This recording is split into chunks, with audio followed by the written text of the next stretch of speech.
चला मित्रांनो, आवाज येतोय ना सर्वांना? ओके, चला. उदारीकरणांतर्गतचे आपले शेवटची उपाययोजना बाकी आहे.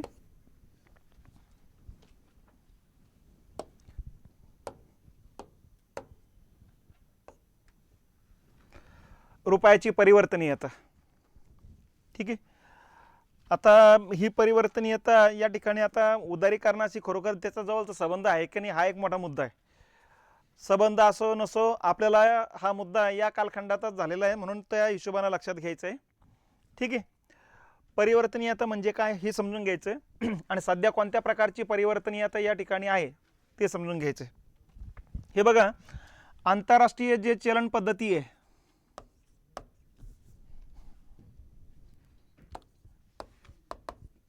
दोन प्रकारच्या चलन पद्धती असतात बघा. एक आहे अपरिवर्तनीय चलन पद्धत आणि एक आहे परिवर्तनीय चलन पद्धत. अशा या दोन प्रकारच्या चलन पद्धती असतात. ठीक आहे. अपरिवर्तनीय चलन पद्धत म्हणजे काय आणि परिवर्तनीय चलन पद्धत म्हणजे काय ते समजून घ्यायचे. हे बघा, आपला विदेशी जो व्यापार आहे, आता हा भारत हे आपण असं गृहीत धरू आणि आपण दुसऱ्या देशात माल पाठवत असतो. बघा, माल पाठवला की आपल्याला परकीय चलन मिळत असतं, डॉलर मिळणार आहे आपल्याला मोबदल्यात. आणि आता विदेशातून आपल्याला वस्तू घ्यायची असेल तर विदेशी लोकांना डॉलर द्यावा लागणार आहे. मग आता या ठिकाणी विदेशातून वस्तू घ्यायची, आता माझ्याकडे तो रुपये, म्हणून मला अगोदर RBI कडे जावं लागेल, RBI कडे रुपये द्यावा लागेल आणि मग त्या मोबदल्यात आपल्याला RBI डॉलर देत असते. बघा, तर या ठिकाणी आपल्याला पहिले डॉलर घ्यावं लागेल, मग डॉलर विदेशातल्या लोकांना देऊन त्यांच्याकडून वस्तू घ्यावं लागेल. तर थोडक्यात काय, अगोदर वस्तू आणि आयात करायची असेल तर अगोदर आपल्याला रुपये देऊन डॉलर घ्यावं लागणार आहे. मग आता रुपये देऊन डॉलर घेणे किंवा डॉलर देऊन रुपये घेणे, किंवा विदेशातल्या लोकांना जर भारतातल्या वस्तू लागत असेल तर त्यांच्याकडे डॉलर आहे, मग ती RBI कडे डॉलर देतील, रुपये घेतील आणि रुपये भारतीय लोकांकडे देऊन भारतीय लोकांकडून वस्तू खरेदी करतील. असा प्रकार असतो बघा. ठीक आहे.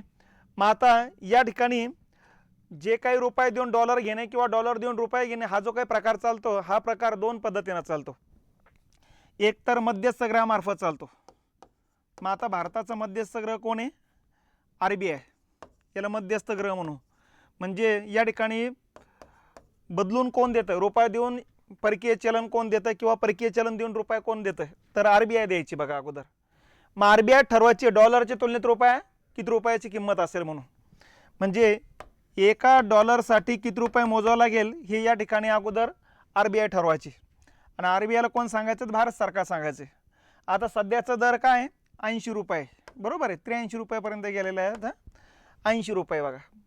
मग आता RBI ने घोषित केलं की एका डॉलरसाठी 80 रुपये मिळेल, किंवा तुम्हाला डॉलर लागत असेल तर 80 रुपये द्या, $1 मिळेल. तर अशा पद्धतीनं रुपये देऊन डॉलर मिळणार किंवा डॉलर देऊन रुपये मिळण्याचं ठिकाण कुठं होतं? RBI होतं. आणि हे बदलून कोण द्यायचं? RBI. तर अशा पद्धतीनं प्रत्येक देशामध्ये कोणीतरी नियुक्त केलेलं राहायचं बघा. भारत सरकारने नियुक्त केलं होतं RBI. तर अशा पद्धतीनं एका देशाच्या चलनाचं दुसऱ्या देशाच्या चलनामध्ये या ठिकाणी मध्यस्थगृहामार्फत रूपांतर होत असेल तर अशा पद्धतीला म्हणायचं अपरिवर्तनीय चलन पद्धत. मग या अपरिवर्तनीय चलन पद्धतीमध्ये या ठिकाणी डॉलरच्या तुलनेत रुपयाचं दर ठरवण्याचं काम पण मध्यस्थगृह करणार. मध्यस्थगृह डॉलरचा साठा ठेवणार, त्याचं संरक्षण करणार. आलं लक्षात? आणि हे बदलून देण्याचं काम पण RBIच करणार. तर हे RBIचं काम आहेत बघा. ठीक आहे. आणि जर या ठिकाणी रुपये देऊन डॉलरचं रूपांतर किंवा डॉलर देऊन रुपये मिळवण्याचं काम जर शेअर बाजारामार्फत होत असेल, म्हणजे RBI मध्यस्थगृह नसेल, शेअर बाजार असेल, तर अशा चलन पद्धतीला म्हणायचं परिवर्तनीय चलन पद्धत. आलं लक्षात? तर थोडक्यात इथं हे जे एक्सचेंज आहे, हे एक्सचेंज या माध्यमातून होत असेल अपरिवर्तनीय चलन पद्धत, हे एक्सचेंज शेअर बाजारामार्फत होत असेल परिवर्तनीय चलन पद्धत. मग आता या पद्धतीमध्ये डॉलरच्या तुलनेत रुपयाची किंमत कोण ठरवत होतं? RBI. पण या पद्धतीत कोण ठरवतं? शेअर बाजार. आणि शेअर बाजारातली मागणी पुरवठा. आलं लक्षात? मागणी पुरवठा ठरवत असते. आणि मागणी पुरवठा कशी असते तुम्हाला माहिती आहे. शेअर बाजारामध्ये या ठिकाणी कधी डॉलरची किंमत वाढते, कधी घटते, कधी वाढते, कधी घटते, कधी वाढते, कधी घटते. क्षणाला घट चढ वाढ चालू असते बघा. इथं एका मिनिटातच या ठिकाणी थोडंफार बदल होऊन जातोय. इथं तसं व्हायचं नाही. मध्यस्थग्रह म्हणून आरबीआय राहायचं आणि आरबीआय सांगायचं 80 रुपये $1 आहे. दुपारी जा, संध्याकाळी जा, दुसऱ्या दिवशी जा, 2 महिन्यांनी जा, 5 महिन्यांनी जा, 1 वर्षांनी जा, ते एकच म्हणायचे 80 रुपये $1 आहे. इथं मध्यस्थग्रहामार्फत ज्या वेळेस परिवर्तनीय चलन व्हायचे, चलन बदलायला जायचं, तर त्यावेळेस रुपयाच्या याच्यामध्ये किमतीमध्ये कोणताही बदल होत नव्हता. लक्षात. पण इथं दिवसभरातच खालीवर खालीवर खालीवर खालीवर खालीवर खालीवर खालीवर कितीतरी वेळेस होऊन जायचं. म्हणजे कधी डॉलरची किंमत वाढते, कधी खाली येते, कधी वरते, कधी खाली होते. आलं लक्षात. तर इथं शेअर बाजारातली मागणी पुरवठा ठरत होती बघा. तर अशा पद्धतीनं या दोन परिवर्तनीय आणि अपरिवर्तनीय चलन पद्धती. आता भारताचा जर विचार केला तर भारताचं या ठिकाणी 1992 पर्यंत आपल्याकडे ही पद्धती होती, अपरिवर्तनीय चलन पद्धत होती बघा.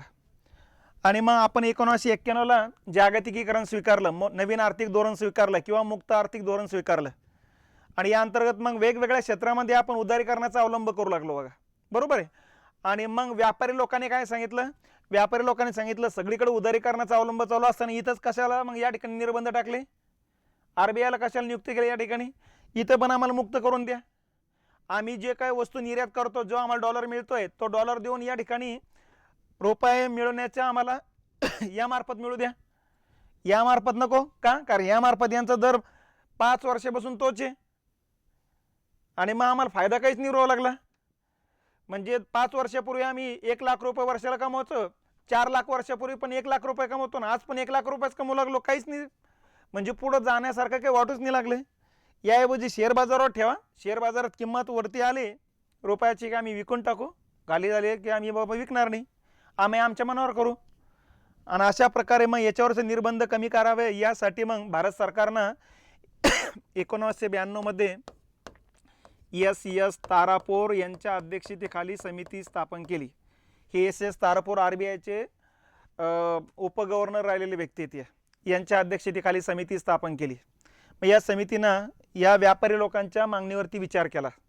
मग यांच्या लक्षात आलं सगळीकडे परिवर्तनीय पद्धत लागू करणं थोडं बरोबर नाही. व्यापारी लोकांचा संबंध कोणत्या खात्याशी ती त्यांनी बघितलेले बघा. मग आता व्यापाराचं हे बघा, आपल्या देशातून जो विदेशात माल जातो आणि विदेशातून जो काय आपल्या देशात माल येतो, जिथून जातो त्या बंदरामध्ये गेलेल्या वस्तूची नोंद ठेवणारे रजिस्टर आहे, आलेल्या वस्तूची नोंद ठेवणारे रजिस्टर आहे. त्या रजिस्टरलाच म्हणण्याचे या ठिकाणी व्यापार खाते. लक्षात. मग आता व्यापार खात्यामध्ये महत्त्वाचं जे खाते, या मूळ खात्याचं नाव आहे आंतरराष्ट्रीय व्यवहार तोलाचे खाते.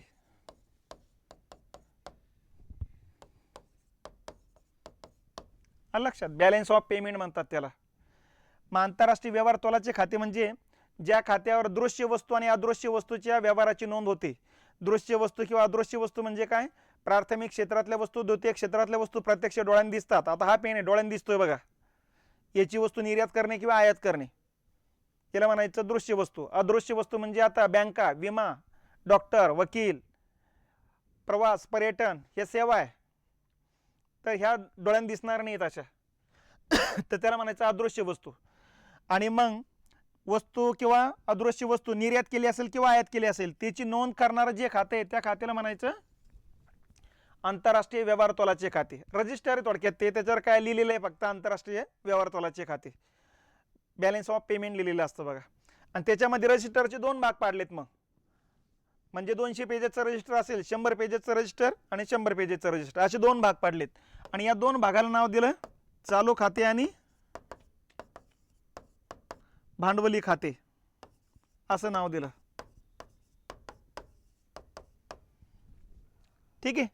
आता चालू खाते म्हणजे काय, या खात्यावर कोणत्या कोणत्या विषयाची नोंद होते, लहान रकमेच्या व्यवहाराची नोंद होते, इथं मोठ्या रकमेच्या व्यवहाराची नोंद होते, इथं वस्तू आणि सेवांच्या आयात निर्यातीची नोंद होते, इथं गुंतवणूक आणि कर्जाच्या व्यवहाराची नोंद होते.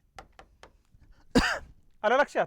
मग व्यापारात संबंध वस्तू आणि सेवांशी आहे, त्यामुळं व्यापाऱ्यांना या ठिकाणी शेअर बाजारामार्फत रुपये देऊन डॉलर घेणे किंवा डॉलर देऊन रुपये घेण्याची मतलब आहे. त्या जमीनदार आपलं त्या गुंतवणूक संबंधित आता त्यांचा काही संबंध लागत नाही. आणि म्हणून व्यापारी लोकांचा संबंध या खात्याशी असल्यामुळं तारापूर समितीने काय सांगितलं की व्यवहार तोलाच्या 2 खात्यापैकी या खात्याशी संबंध व्यापारी लोकांचा आहे. या खात्याचा आणि व्यापाऱ्याचा संबंध नाही, तिथं उद्योगपती संबंध आहे. तिथं कर्ज घेतला असेल एखाद्या राज्यानं, देशानं, सरकारनं तर त्याचा संबंध आहे. FDIच्या रूपाने गुंतवणूक केली असेल आपल्या देशात किंवा आपण दुसऱ्या देशात केलं असेल त्याचा संबंध आहे त्या खात्याशी, लक्षात. आणि व्यापारी लोकांचा संबंध इकडे आहे, कारण इथं वस्तू आणि सेवांची आयात निर्यात होत असते. मग तारापूर समितीने काय सांगितलं, या खात्यावर रुपये परिवर्तनीय करू, या खात्यावर नको. मग या खात्यावर पण परिवर्तनीय करताना सांगितलं पूर्ण परिवर्तनीयता करू नका या खात्यावर. म्हणजे या खात्यावर एखादा व्यापारी आहे आणि या व्यापाऱ्याने $100 कमवले वस्तूच्या निर्यातीतून, तर $100 या ठिकाणी डायरेक्ट शेअर बाजारातून घेण्याचा अधिकार नका देऊ. त्यासाठी त्यांना काय सांगितलं, तुम्ही जे काही $100 कमवले त्यातले $60% शेअर बाजारातून बदलून घ्या तुम्ही. म्हणजे इथं शेअर बाजारातून परिवर्तन केलं म्हणजे परिवर्तनीय पद्धत होईल. आणि उरलेले 40% रक्कम RBI कडून बदलून घ्या. RBI कडून बदलून घेणं म्हणजे अपरिवर्तनीय पद्धत आहे, लक्षात. तर अशा पद्धतीला सुरुवात झाली 1992ला. मग 1992 ते 1994 या कालखंडामध्ये तारापूर समितीच्या शिफारशीनुसार भारत सरकारनं काय केलं, आंतरराष्ट्रीय व्यवहार तोलाच्या चालू खात्यावरती व्यापाऱ्यांनी जेवढ्या रक्कम कमवली त्या रकमेतली 60% रक्कम शेअर बाजारात जो दर असेल त्या दराने बदलून घेण्याचा अधिकार दिले आणि 40% रक्कम RBI कडे देऊनच बदलून घेण्याचे अधिकार दिलेले आहेत बघा. तर याला म्हणायचं दुहेरी विनिमय पद्धत. काय म्हणायचं, दुहेरी विनिमय पद्धत म्हणायचं याला. मग दुहेरी विनिमय पद्धत म्हणजे काय, असा मागच्या वेळेचा प्रश्न होता राज्यसेवेला की आंतरराष्ट्रीय व्यवहार तोलाच्या चालू खात्यावर जो काही नफा कमवला जाईल त्यातील 60% शेअर बाजारातला जो दर असेल त्या दराने बदलून घेणे आणि 40% रक्कम RBI कडून बदलून घेणे, RBIचा जो दर असेल त्या दरानं. याला म्हणायचं दुहेरी विनिमय पद्धत. मग दुहेरी विनिमय पद्धत कधी लागू झाली, 92 लागू झाली. कधीपर्यंत होती, 94 पर्यंत. हा पहिला मुद्दा क्लिअर झाला आपला. आता पुढे या 2 वर्षात झालं काय ते पण लक्षात घ्या. या 2 वर्षामध्ये या व्यापाऱ्यांच्या लक्षात आलंय की हा इथं रुपये जो 80 रुपयालाच राहिला डॉलर जे आहे ते, पण इथं 82-83 84 पर्यंत जाऊ लागला दिवसातूनच. आणि मग यांची कमाई कोट्यवधीमध्ये आहे. मग त्यांच्या लक्षात आलं कोट्यवधी रक्कम शिल्लक राहू लागली आपल्याकडं. इथं 80 रुपयाने विकत होता, इथं 82-84 रुपयाने जाऊ लागला. दिवसातून 84 टच झालं की त्यावेळेस विकू लागलेत. ते खाली आला की शांत बसायचे. त्यांच्या अकाउंटवर त्यांनी लिहूनच ठेवलं 84 टच झालं की विकून टाका. आणि अशा पद्धतीनं त्यांच्या लक्षात आलं वर्षभरात या पद्धतीनं बक्कळ पैसा कमवता येतो, या रूपानं तर बक्कळ पैसा आपला थोडा तोटा होऊ लागलाय. आता व्यापारी लोक एकत्रित आले आणि त्यांनी सरकारवर दबाव टाकला आणि सांगितलं 100% शेअर बाजारातून बदलण्याचा अधिकार द्या, म्हणजे 100% परिवर्तनीय करा रुपया. आणि यातून परत मग तारापूरच्या अध्यक्षतेखाली समिती स्थापन केली की बाबा व्यापारी काय म्हणतात त्यांचा विचार करा. कारण जागतिकीकरणामध्ये निर्यातीला महत्व आहे. निर्यात केल्याशिवाय परकीय चलन वाढणार नाही आणि निर्यात करायचं असेल तर जे व्यापारी निर्यात करतात त्यांचं ऐकून घ्यावं लागेल. आणि म्हणून तारापूर समिती परत स्थापन केली. तारापूर समितीने व्यापाऱ्यांची बैठक घेतली. व्यापाऱ्यांनी सांगितलं की नाही, आम्हाला आता रुपया परिवर्तनीय 100%च पाहिजेत.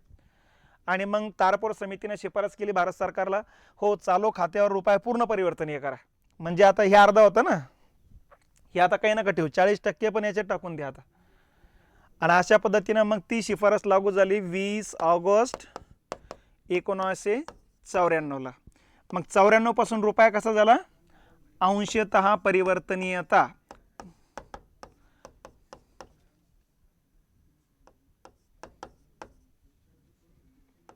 परिवर्तनीय अंशतः परिवर्तनीयता म्हणजे काय, व्यवहार तोलाचे जे 2 खाते आहेत त्यापैकी एका खात्यावर रुपया पूर्ण परिवर्तनीय करण्यात आला आणि एका खात्यावर रुपया पूर्ण अपरिवर्तनीय होता.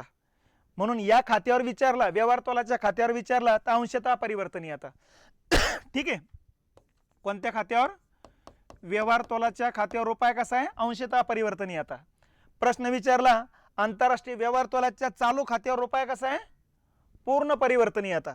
मग दुसरा मुद्दा इथं लक्षात ठेवायचं, चालू खात्यावर पूर्ण परिवर्तनीयता आहे आणि भांडवली खात्यावर विचारलं तर पूर्ण अपरिवर्तनीयता आहे.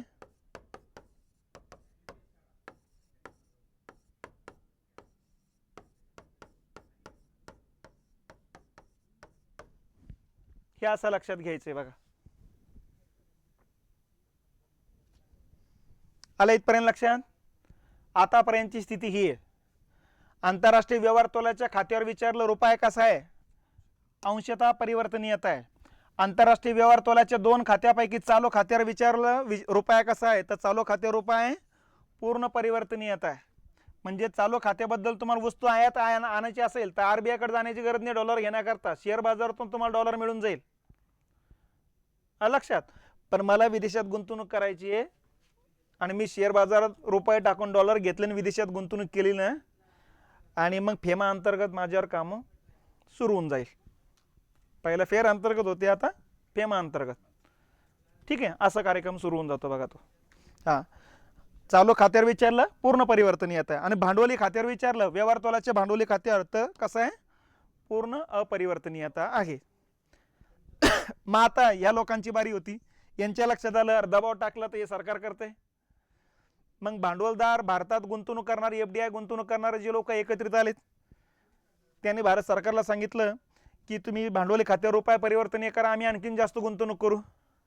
मग यांच्याबाबत निर्णय घेण्याकरता परत तारापूर समिती 96ला स्थापन केलं की बाबा भांडवली खात्याबद्दल काय करायचं सांगा.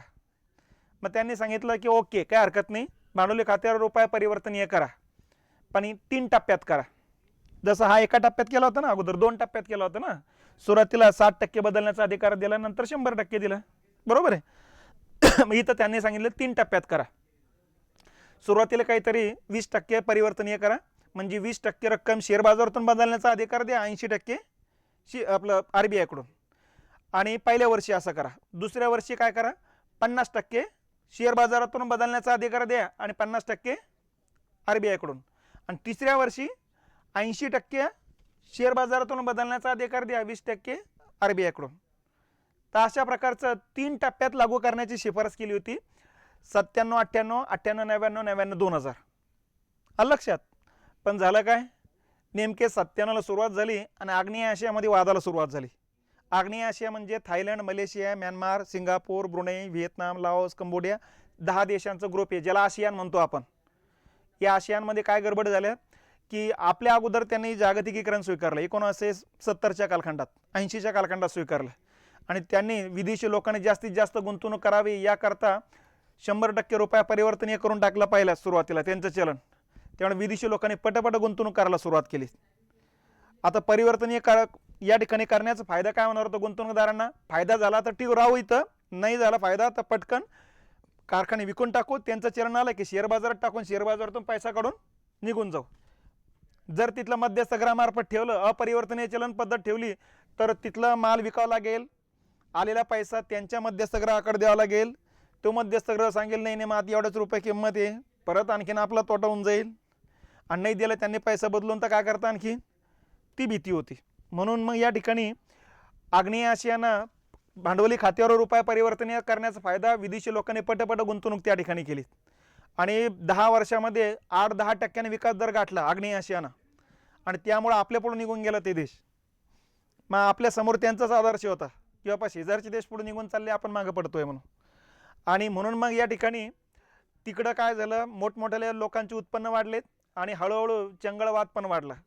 कारण वेगवेगळे दिवस, Rose Day, Friendship Day, Valentine Day, वेगवेगळे जे काय त्या संस्कृतीतल्या लोकांना नवीनच होते, जसं आपल्याला नाही तसे त्यांना पण होते. इंडोनेशिया हा कट्टर मुस्लिम देश बनलेला आहे बघा सध्या जर बघितलं आपण. मग या देशातल्या काही मौलवींना वाटलं की हे आपल्या धर्माच्या विरोधातलं सगळं कृत्य चालू येते आणि यातून मग काही मूलतत्ववादी लोकांनी विदेशी गुंतवणूक असलेल्या कारखान्यासमोर बॉम्बस्फोट घडून आणलेत. आणि यातून विदेशी लोकांच्या लक्षात आल्यावर आपले जीव धोक्यात येते, आपली संपत्ती पण धोक्यात आहे. मग इथं थांबल्यापेक्षा इथून गेलेलंच बरं आहे. म्हणून त्यांनी पटपट त्यांची संपत्ती, प्रॉपर्टी, त्यांच्या उद्योगधंदे विकाऊन टाकायला सुरुवात केली आणि जो पैसा येईल तो शेअर बाजारात टाकून शेअर बाजारातून त्यांचा डॉलर उचलायला सुरुवात केली बघा. त्यामुळे झपाट्याने विकास दर चालू असताना असा झपाट्याने विकास दर खाली येऊन पोहोचला. त्यांना रोखणाराची परिस्थितीच नाही ना, कारण रोखण्याचं कामच नाही, परिवर्तनीयता करून ठेवलेली. आणि भारत सरकारच्या लक्षात आलंय आपण आता भांडवली खात्यावर रुपया परिवर्तनित केला तर आपल्या देशातून तर पटकन लोक निघून जातील. कारण इंडोनेशियामध्ये तर एकच धर्माचे लोक जास्त आहे, भारतामध्ये एका धर्माचे लोक असं नाही. आणि कोणाच्या कधी कशावर भावना धोकायला जाईल याची गॅरंटी पण घेता येत नाही. आणि आपण इथं जर आता केलं तर लगेच काहीतरी गोंधळ होईल, विरोधी पक्ष कुठं बॉम्बस्फोट एखादा घडून आणण्याचा प्रयत्न करेल, काय करता आणखी. त्या भीतीपोटी मग सरकारनं त्या कालखंडात भांडवली खात्यावर रुपया परिवर्तनीय करण्याचं टाळलं. बाबा नंतर विचार करू. मग नंतर आणखी स्थिरता निर्माण झाली आणि 2000 मग परत भांडवली खात्यावरती 2007 नंतर परिवर्तनीय करण्याचा निर्णय घेतला बघा 7 ते 10च्या कालखंडामध्ये. पण मग 7 नंतर आंतरराष्ट्रीय स्तरावर अमेरिकेची अर्थव्यवस्था थोडी डगमळायला लागली बघा. ती चित्र दिसायला लागली. मग तिकडं मंदीचे धोके दिसायला लागले होते बघा. अर्थशास्त्रज्ञांनी सांगितले मंदी येणारच आहेत म्हणून.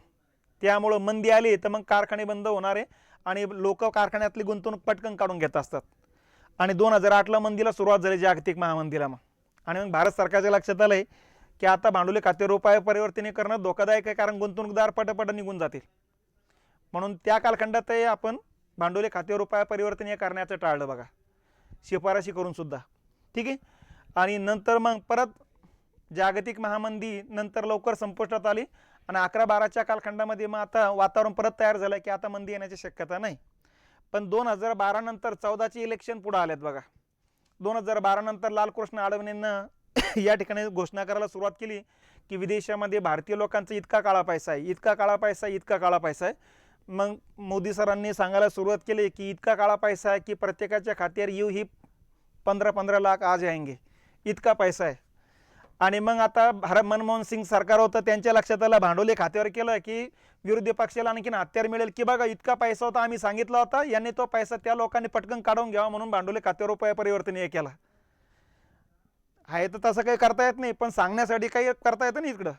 आणि म्हणून मग मनमोहन सिंग सरकारला ते काही परिवर्तनीय करता आलंच नाही. मग 2014ला आता मोदी सरकार आलं, आता त्यांना करता येत नाही कारण त्यांनीच अगोदर नाव ठेवून ठेवलेलं आहे. आता जर केलं तर विरोधी पक्ष म्हणून आता की काळा पैसा होता परंतु यांनी भांडवली खात्यावर परिवर्तनीय केल्यामुळे तो निघून गेला. तर हा प्रकारामुळे भांडवली खात्यावर रुपया अजून तसाच पडलेला आहे आपला. ठीक आहे. तर या पद्धतीनं रुपया परिवर्तनीयबद्दलचे मुद्दे लक्षात घ्या. ठीक आहे. रुपयाची परिवर्तनीयता मग इथं काय सुरुवातीला दुहेरी विनिमय पद्धत होती. ठीक आहे. बाजारामार्फत नियंत्रित विनिमय दर म्हणू आपण त्याला. नंतर मग रुपया चालू खात्यावर पूर्ण परिवर्तनीय करण्यात आला आणि रुपया भांडवली खात्यावर पूर्ण अपरिवर्तनीय आहे. आणि या खात्याबद्दल विचारलं, दोन्ही खात्याबद्दल कोणती समिती होती? तारापूर समिती होती. असं काही नाही चालू खात्याबद्दल एक होती, भांडवली खात्यावर दुसरी होती, असं काही प्रकार नाही. झालं काय? हां, आता परीक्षेपर्यंत समजून घ्यायचं. आता इतके जागेत काय बदल करणार आहे ते 8 दिवसामध्ये? ठीक आहे. झालंय. उदारीकरणाबाबतच्या आपल्या सगळ्या सुधारणाबाबत माहिती झालेली आहे आपली. आता पुढच्या मुद्द्याकडे जो आपण खाजगीकरण, पुढचा मुद्दा आहे तो खाजगीकरण. आता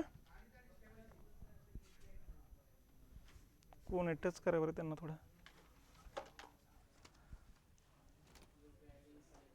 थोडा आवाज कमी करा म्हणा.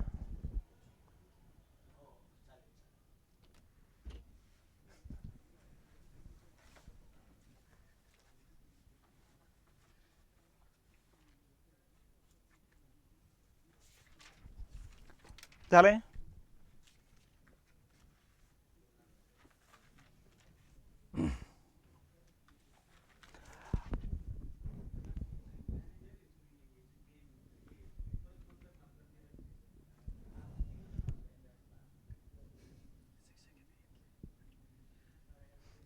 आज बंद नाही पडणार. हां, मी ते हे बघत होतो ते 1991ला आपण 7 अब्ज डॉलरचं कर्ज घेतलेलं होतं, जे आपल्या एकूण GDPच्या जवळपास 62.5% होतं. ठीक आहे. आणि 1.1 एवढं आपल्याकडे परकीय गंगाजळी होती बघा. म्हणजे सगळं कर्ज जे ते कर्ज फेडण्यासाठीच आपण ते रक्कम गेलेली. परकीय गंगाजळी फक्त आपल्याकडे 1.1 अब्ज डॉलर राहिलेली होती. झालंय. ओके. चला, पुढचा मुद्दा आहे तो खाजगीकरण. आता खाजगीकरण म्हणजे काय, अगोदर तो मुद्दा आहे. हा मार्ग आहे आपला. खाजगीकरण काय आहे? मार्ग आहे. जागतिकीकरण आपल्याला साध्य करायचं आणि ते साध्य करण्यासाठीचा मार्ग कुठला आहे? खाजगीकरण. व्याख्या काय केल्या जाते? 2 पद्धतीने व्याख्या केल्या जाते बघा. आता इथं खाजगीकरण समजून घेताना अगोदर त्याच गोष्टी समजून घ्यायच्या आहे. हे बघा, अगोदर आपली मिश्र अर्थव्यवस्था होती. मिश्र अर्थव्यवस्था म्हणजे काही उद्योगधंदे सरकारच्या मालकीचे होते आणि काही उद्योगधंदे खाजगी मालकीचे होते. बरोबर आहे. आता खाजगी मालकीच्या उद्योगाबद्दल आपण काही करायचं नाही. जे काय करायचं आपल्याला सरकारी उद्योगाबद्दल करायचं आहे बघा. बरोबर आहे. मग आता सरकारी उद्योगधंदे जे होते समजून घ्यायचं, हा या प्रकारचं उद्योगधंदा आहे किंवा एअर इंडिया समजून घ्या आपण. आलं लक्षात. आता या प्रकारचं उद्योगधंदा जे आहे इथं 100% सरकारची मालकी आहे. मग आता खाजगीकरण केलं म्हटलं तर काही काही उद्योगधंदे सरकारनं 100% विकून टाकलेत खाजगी व्यक्तीला, त्याला खाजगीकरणच म्हणायचं. खाजगीकरणाची पहिली व्याख्या ही आहे की सरकारी उद्योगाचं 100% खाजगी व्यक्तीला खाजगी क्षेत्राला विकून टाकणे, त्याला म्हणायचं खाजगीकरण. पण हे एकमेव खाजगीकरणाची व्याख्या नाही. दुसरी व्याख्या काय आहे, इकडे अगोदर सरकारच्या क्षेत्रामध्ये गुंतवणूक करता येत होती का खाजगी व्यक्तींना? नाही. आता 1991ला सरकारनं काय सांगितलं, आमचे कारखाने चालू द्या, पण तुम्हाला ही कारखाने आमच्या क्षेत्रातले काढायचे असेल, समजून घ्यायची एअर इंडिया भारत सरकारच्या व्यतिरिक्त कोणाला प्रवासी वाहतूक करता येत नव्हती. आता सरकारनं सांगितलं आमची एअर इंडिया चालूच राहील, पण कोणाला आणखीन कारखाने आपलं कोणाला आणखीन विमान कंपन्या काढायच्या असेल तर काढा आणि प्रवासी वाहतूक करा. म्हणजे थोडक्यात इथं खाजगी लोकांना स्वतःचे कारखाने काढण्याची परवानगी दिली. याला खाजगीकरणच म्हणायचं. दुसरा खाजगीकरणाचा मार्ग ठीक आहे. पहिलं काय, सगळं सरकारी उद्योगधंदे खाजगी क्षेत्राला विकणे, आणि दुसरं काय, सरकारी क्षेत्रामध्ये खाजगी व्यक्तींना कारखाने काढण्याची परवानगी देणे. तिसरा मार्ग काय, सरकारनं काही काही उद्योगधंदे 100% विकलेत, पण काही काही उद्योगधंद्यामध्ये वाटू लागलं की नाही आपला पण हिस्सा ठेवा त्याच्यामध्ये.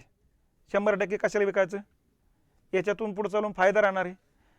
पण मग त्या कारखान्यामध्ये त्या कारखान्याची उत्पादकता वाढवायची असेल तर नवीन तंत्रज्ञान लागतं. नवीन तंत्रज्ञान घेण्याकरता पैसा लागतो. मग कर्ज तर कोणी देऊ नाही लागलं. मग यांनी काय केलं की बाबा 100% ना यातला 49% वाटा खाजगी लोकांना विक्रीसाठी ठेवून दिला, 51% आमचा, कारण मालकी मग आपल्याकडेच राहील. तर अशा पद्धतीने 49%पर्यंत, काही कारखान्यामध्ये 20%, काही 24%, काही 30%, काही 49%, तर 49%पर्यंत शेअर्स खाजगी व्यक्तींना विकून टाकलेत. 100% मालकी होती, आता किती राहिली सरकारची, 51%. तर याला खाजगीकरणच म्हणतात. म्हणून खाजगीकरणाची व्याख्या किती पद्धतीने आहे, 3. आणि चौथी एक व्याख्या आणखीन. आता चौथी एक व्याख्या काय, सरकारचे जे काही या ठिकाणी उद्योगधंदे होते त्या सरकार उद्योगधंद्यातून निर्माण होणाऱ्या वस्तूची किमती सरकार ठरवत होते.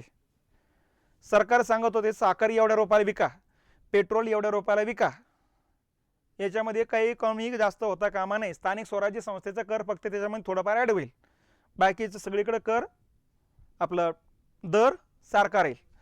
मग या ठिकाणी आता 1991 नंतर काय केलं आपण, सरकारचं हे जे काही किंमत ठरवण्याचं जे धोरण आहे ना, हे सरकारनं बंद करावं लागलं.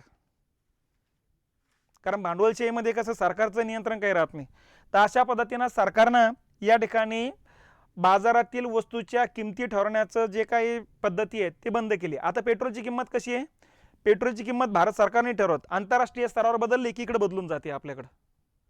लक्षात, आंतरराष्ट्रीय स्तरावर कमी झाली की आपल्याकडे कमी होते, तिकडे वाढली की आपल्याकडे वाढून जाते. अगोदर कसं राहत, तिकडे वाढो काही हो, इकडे वाढत नव्हते. मग सरकार एखाद्या वेळेस म्हणायचे बाबा तोटा जास्त वाढला म्हणून वाढू लागलो, आता असं राहायचं बघा. तर अशा पद्धतीनं खाजगीकरण म्हणजे सरकारी उद्योगाचं खाजगी क्षेत्राकडे होणारे हस्तांतरण. खाजगीकरण म्हणजे सरकारी उद्योगावर खाजगी क्षेत्राची मालकी प्रस्थापित करणे. खाजगीकरण म्हणजे सरकारी उद्योगधंद्यामध्ये खाजगी व्यक्तीला प्रवेश देणे. खाजगीकरण म्हणजे सरकारी क्षेत्रामध्ये खाजगी उद्योगपतींना कारखाने काढण्याची परवानगी देणे. तर या सगळ्या पद्धतीलाच खाजगीकरण म्हटलं जातं. कारण खाजगीकरण खालीपैकी कोणते योग्य आहे असं जर आलं तर त्यावेळेस लक्षात आलं पाहिजे की हे पण आहे, ते पण आहे, ते पण आहे म्हणून. लक्षात. तर थोडक्यात ढोबळमानाने व्याख्या कशी आहे, सरकारी उद्योगाचं खाजगी क्षेत्राकडे होणारे हस्तांतरण, त्याला म्हणायचं खाजगीकरण. तर अशा प्रकारची खाजगीकरणाची व्याख्या आहे. पण सरकारनं या ठिकाणी स्वतःचे उद्योगधंदे न काढता फक्त वरतून लक्ष ठेवण्याच्या भूमिकेत जर सरकार येत असेल तर त्याला व्यापक पद्धतीनं खाजगीकरण म्हणायचं. आणि सरकारनं स्वतःचे कारखाने खाजगी व्यक्तींना विकणे म्हणजे संकुचित अर्थानं खाजगीकरण म्हणायचं. तर अशा पद्धतीनं संकुचित आणि व्यापक दोन पद्धतीनं व्याख्या या ठिकाणी पुस्तकात आपल्याला सांगितल्या जातात बघा. तर या पद्धतीनं लक्षात घ्यायचं, सरकारी उद्योगाचं खाजगी क्षेत्राकडे होणारे हस्तांतरण म्हणजे खाजगीकरण. आता खाजगीकरण का करावं लागतं, सरकारी उद्योगधंदे का विकावे लागतात, या पाठीमागच्या आता घटना समजून घ्यायच्या. ठीक आहे. त्यातलं पहिली घटना आहे सार्वजनिक क्षेत्रातील अनुत्पादक जी गुंतवणूक आहे ती उत्पादक आणि प्राधान्यक्रम क्षेत्राकडे वळवायची. म्हणजे काय, सरकारी उद्योगधंदे जे आहेत ते 100% चालू नव्हते. बरेच उद्योगधंदे, 250 पेक्षा अधिक उद्योगधंदे होते सरकारचे, आणि यापैकी बरेच उद्योगधंदे बंद पडले होते. कशामुळं, तोटा वाढत चालल्यामुळं. कामगारांनी संप केला की नंतर कामगार म्हणायचे पगार वाढल्याशिवाय आम्ही कामावरच येणार नाही, आणि झाले 7-8 वर्षे मग पडलं कारखाना तसंच.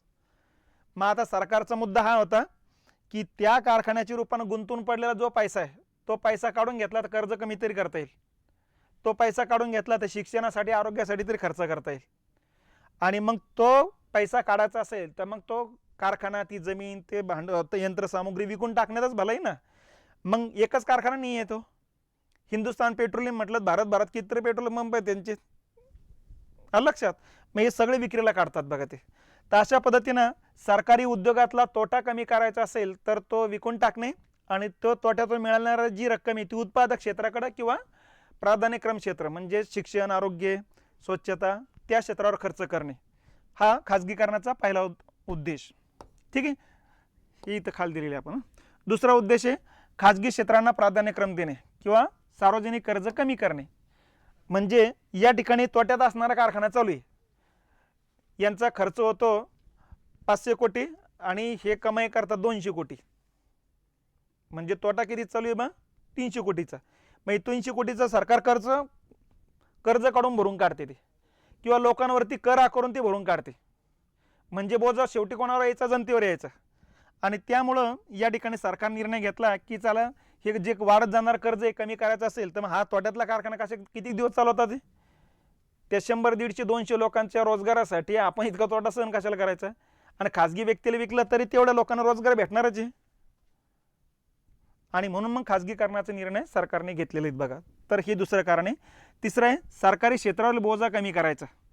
म्हणजे सरकारनं दिलं पाहिजे, शिक्षण असू द्या, आरोग्य असू द्या, सगळ्याच गोष्टी सरकारनं द्यायचं म्हटलं तर अवघड होऊन जायचं ना. प्रवासी वाहतूक सरकारनंच करायची, म्हणजे औषधी सरकारनंच वाटप करायची, तर हे अवघड व्हायचं. ड्रेसही सरकारनं द्यायचे तुमच्या शाळेचे वगैरे. तर हे म्हटलं मग हे बोजा कमी करणं गरजेचं होतं, म्हणून प्रायव्हेटायझेशन, प्रायव्हेट व्यक्तीला ते देणं गरजेचे. म्हणून रस्ता पण सरकार जरी करत असले तर सरकार BOT क्षेत्रावर देऊन टाकते. तुम्ही रस्ता बांधा, तुम्हाला टोल वसूल करण्याचे अधिकार देऊन तुम्ही तुमचं तिकडे वसूल करा, आमच्याकडे येऊ पण नका, आम्हाला तिथं रस्ता पाहिजेत बस झालं. आणि लोकांना पण काही मतलब नाही, लोक म्हणतात पैसा घ्या फक्त रस्ता चांगला दे. या पद्धतीनं या ठिकाणी चालू असतं बघा. तर थोडक्यात हे मुद्दे बघा, तूट कमी करणे हे जनरल तुम्हाला लक्ष देऊन जातं बघा. तर या सगळ्या गोष्टीमुळं खाजगीकरण करावं लागलेलं आहे. हे याच्याकडे बघू नका, ढोबळमानानं आपण आपल्या लक्षात घ्या. तोट्यात चालणाऱ्या कारखान्यातलं जे गुंतवणूक आहे ते काढून घेणे होते. नंबर 1, नवीन तंत्रज्ञान घेण्याकरता पैसा लागत होता, म्हणून काही क्षेत्रामध्ये या ठिकाणी 20% 40% गुंतवणूक आपण परवानगी दिलेली, म्हणून खाजगीकरण करावं लागलं आपल्याला. नंबर 3, कर्ज कमी करण्यासाठी आहे. नंबर 4, प्राधान्यक्रम क्षेत्राकडे लक्ष देण्यासाठी पैसा लागत होता, त्यासाठी खाजगीकरण केलेले आहे. तर हे खाजगीकरणाचे असे वेगवेगळे कारणं आपल्याला लक्षात घेतले पाहिजेत. मग आता खाजगीकरणाची उपाययोजना काय काय केल्या सरकारनं, त्या उपाययोजना लक्षात घ्यायच्या बघा.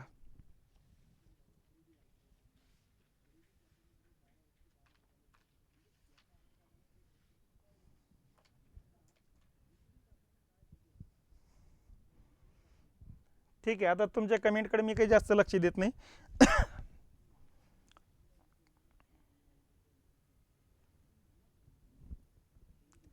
इलेक्शन आले की थांबते. ओके,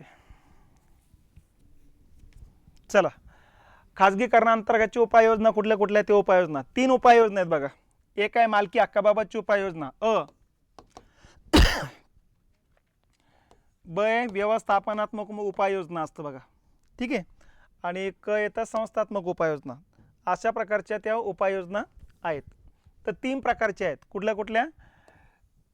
मालकी हक्काबाबत, ब संस्थात्मक उपाययोजना, ठीक आहे, आणि क व्यवस्थापनात्मक, यालाच म्हणायचं कार्यरत. अशा या 3 उपाययोजना लक्षात घेतल्या पाहिजेत. ठीक आहे, मग या 3 प्रकारची उपाययोजना काय काय केल्यात. पहिल्या मालकी हक्काबाबत काय केल्यात, एवढ्या 3 केलेल्या आहेत बघा. त्यातला नंबर 1 आहे प्रतिराष्ट्रीयकरण करणे. हे बघा, 100% सरकारी उद्योगधंदा खाजगी व्यक्तीला विकून टाकणे म्हणजे प्रतिराष्ट्रीयकरण आहे. म्हणजे इथं सरकारचे शेअर्स किती आहे, 1% पण राहिलेलं नाही. तर 100% विकणे. सरकारी उद्योगधंदा, खाजगी उद्योगधंद्याबद्दल नाही बोलत आपण. सरकारी उद्योगधंदा खाजगी क्षेत्राला विकणे 100%, त्याला म्हणायचं प्रतिराष्ट्रीयकरण. नंबर 2 आहे निर्गुंतवणूक करणे. निर्गुंतवणूक करणे म्हणजे काय, 49%, 51, 52, 75, 73 असं जे असेल ते 100% न विकणे थोडक्यात. लक्षात, सरकारी उद्योगधंद्यामध्ये 49%पर्यंत निर्गुंतवणूक करायची, म्हणजे गुंतवणूक काढून घ्यायची तेवढी. आलं लक्षात. सरकारी उद्योगधंद्यातली गुंतवणूक 20%, 30%, 40%, 50%, 51%, 75% तेवढी काढून घेणे. ठीक आहे. आणि व्यवस्थापन खरेदी करणे हा एक प्रकार आहे. व्यवस्थापन खरेदी करणे म्हणजे काय, की जे काही तोट्यात चालणारे सरकारी कारखाना आहे त्या तोट्यात चालणाऱ्या कर्मचाऱ्यांनाच म्हणायचं, बाबा हा तोटा आहे, आम्ही सहन करू शकत नाही, तुम्ही चालवायला घ्या आणि आम्हाला दरवर्षी एक ठराविक एवढी रक्कम देत चला आणि मग बाकीचा खर्च वजा आता तुम्ही तुमचा नफा तुमच्यामध्येच वाटप करून घेत चला.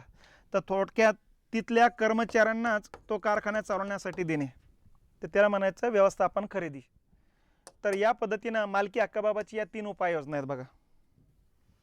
संस्थात्मक उपाययोजनामध्ये 2 आहेत. या सरकारी उद्योगधंद्यावरचं सरकारचं जे उच्च स्तरावरचं नियंत्रण आहे ते कमी करणे, लक्षात, आणि सरकारी उद्योगधंदा भाडेतत्त्वावर देणे. आता इथं काय की व्यवस्थापन खरेदी करणं म्हणजे तिथल्याच कर्मचाऱ्यांना चालवण्यासाठी देणे, आणि इथं भाडेतत्त्वावर देणं म्हणजे थोडक्यात खाजगी व्यक्तींना कारखाना चालवण्यासाठी देणे.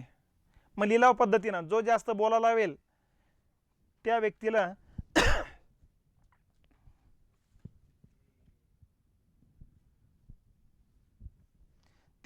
या ठिकाणी ते चालवण्यासाठी देण्याचा हा एक प्रकार असतो बघा. त्याच्यानंतर व्यवस्थापनाशी संबंधित उपाय म्हणजे कार्यरत उपाय. मग याच्यामध्ये या ठिकाणी हे 2-3 मुद्दे आहेत बघा. कुठले? एक, सार्वजनिक उपक्रमांना नफा आपलं दर्जा देणे. आता या दर्जा देण्याच्या पद्धती कशासाठी ते आपण लक्षात ठेवा. हे बघा, सरकारचे बरेच उद्योगधंदे होते जे तोट्यात होते त्याची निर्गुंतवणूक करण्यात आलं, जे बंद पडले होते ते 100% विकून टाकले सरकारनं, आणि जे नफ्यात होते ते नफ्यात राहावं यासाठी त्यांना दर्जा देण्याच्या पद्धती सुरू केल्या, आणि त्यांना सांगितलं की तुम्हाला दर्जा देतो आणि तुम्हाला या ठिकाणी मोकळीक देतो, कुठेही कारखाना काढा, देशात काढा, विदेशात काढा, त्याच्यानंतर पैसा उभारण्याची मोकळीक देतो, आम्ही तुम्हाला हस्तक्षेप करणार नाही, फक्त तुम्ही आम्हाला नफा दाखवत चला, नसतं मग आम्हाला विकण्याशिवाय पर्याय राहणार नाही. म्हणजे तिथल्या कर्मचाऱ्यांना या सूचना देण्यात आल्या होत्या. मग नफ्यात असणाऱ्या कारखान्याचे या ठिकाणी 3 वर्ग तयार करण्यात आले. एक आहे महारत्न दर्जा कंपन्या, नंबर 2 आहे नवरत्न दर्जा कंपन्या, आणि नंबर 3 आहे मिनी रत्न दर्जा कंपन्या. लक्षात, अशी 3 दर्जा देण्याच्या पद्धती सुरू झालेल्या आहेत बघा. महारत्न दर्जा 2009ला देण्यात आला, नवरत्न दर्जा 1997ला जुलै महिन्यात देण्यात आला, मिनी रत्न दर्जा 1997लाच या ठिकाणी सप्टेंबर, ऑक्टोबर, नोव्हेंबर या कालखंडात देण्यात आलेला आहे. तो झालाय का? तर या पद्धतीने इथे लक्षात घ्यायचे. ठीक आहे, ह्या मूळ मुद्दे अगोदर लक्षात ठेवा. मग आता महारत्न दर्जा मिळालेल्या कंपन्या किती? सध्या 13 आहेत. ह्या 13ची यादी बघा, कोणती आहे कोणती नाही असंही विचारलं जाऊ शकतंय. तर महारत्न कंपन्या आहेत 13. ठीक आहे. आता महारत्न दर्जा कोणाला मिळतो ते पण लक्षात घ्या, आणि त्यांना महारत्न दर्जा मिळाल्याचा फायदा काय होतो ते पण लक्षात घ्यायचं. ठीक आहे. महारत्न दर्जा मिळण्यासाठी त्या सरकारी कंपनीची मागची 3 वर्षाची सरासरी उलाढाल 20,000 कोटीपेक्षा जास्त असली पाहिजेत. नंबर 2, त्या कंपनीला नवरत्न दर्जा असला पाहिजेत. नंबर 3, मागच्या 3 वर्षातला सरासरी नफा 2,500 कोटीपेक्षा अधिक असला पाहिजेत. लक्षात. आणि नंबर 4, शेअर बाजारामध्ये ती कंपनी सूचीबद्ध असली पाहिजेत. अशा 4 अटी कंप्लीट होता असेल तर त्याला म्हणायचं महारत्न दर्जा. आणि महारत्न दर्जा मिळालेल्या कंपन्याला फायदा काय? मग पहिला फायदा आहे, त्यांना 5,000 कोटी रुपयापर्यंत कोणाला न विचारता डायरेक्ट गुंतवणूक करता येते. नंबर 1. नंबर 2, देशामध्ये विदेशामध्ये गुंतवणूक करण्याचे अधिकार त्यांना असतात. लक्षात. नसतं कसं आहे, सरकारचं उद्योग विभागाला विचारा, उद्योग मंत्रिमंडळाला विचारू, नंतर मंत्रिमंडळाची बैठक घेऊ, नंतर तिथं ठराव येईल, आणि बैठकी 8-8 दिवसाला होतात. आता ह्या बैठकीत निर्णय झाला की लगेच तिथं डेट देतात की बाबा 6 महिन्यानंतरचे मंत्रिमंडळाच्या बैठकीत पुढच्या वेळेस त्याच्यावर विचार करू आणखी, म्हणजे लांबच जात होतं ते. तर अशा पद्धतीनं या ठिकाणी त्यांना ते अधिकार देण्यात आलेले आहेत. तर एवढ्या ह्या कंपनी लक्षात ठेवा. नवरत्न ज्या काही दर्जा होत्या तर हे जुलै 97ला देण्यात आलेले. सुरुवातीला 9च कंपन्या होत्या म्हणून नवरत्न दर्जा भेटला. मग नंतर कंपन्यांची संख्या वाढत सध्या 13. आता सरकार काहीतरी 14पर्यंत दिसतंय, परंतु त्या 14मध्ये आणखीन 16 पण दिसतंय बघा नेटवरती, त्यामुळे गोंधळ वाटला मला. त्यामुळं तुम्ही 13च लक्षात ठेवा. ठीक आहे. आणि खाली 13 पर्याय नसेल तर मग 14 लक्षात घ्या. ठीक आहे. तर अशा पद्धतीनं ही शेवटची कंपनी ONGC विदेश लिमिटेड आहे. झालं. मग नवरत्न दर्जा मिळण्यासाठीची अटी काय आहे की सरकारनं या ठिकाणी जे काय मिनीरत्न दर्जा मिळावा ही पहिली अट त्यांची होती. आणि मिनीरत्न दर्जा असलेल्या ज्या कंपन्या आहेत त्यांच्या कंपन्यावरती 100 गुणाची एक परीक्षा ठेवली 6 क्षेत्राबद्दल, आणि त्यामध्ये मिनिमम 60 गुण मिळाला पाहिजेत असे नियम करून ठेवलात बघा. आणि 60 गुण मिळाले की नवरत्नाचा दर्जा मिळतो. आणि सध्या मग 13 कंपन्यांना आहे तो, सरकारी कंपन्या आहेत या. ठीक आहे. मग यांना फायदा काय, तर यांना फायदा आहे तर 500 कोटी रुपयापर्यंत सरकारला न विचारता गुंतवणूक करण्याचे अधिकार आहे. 500 कोटी वर्षभरात खर्च करण्याची पण त्यांना अधिकार आहे. आलं लक्षात.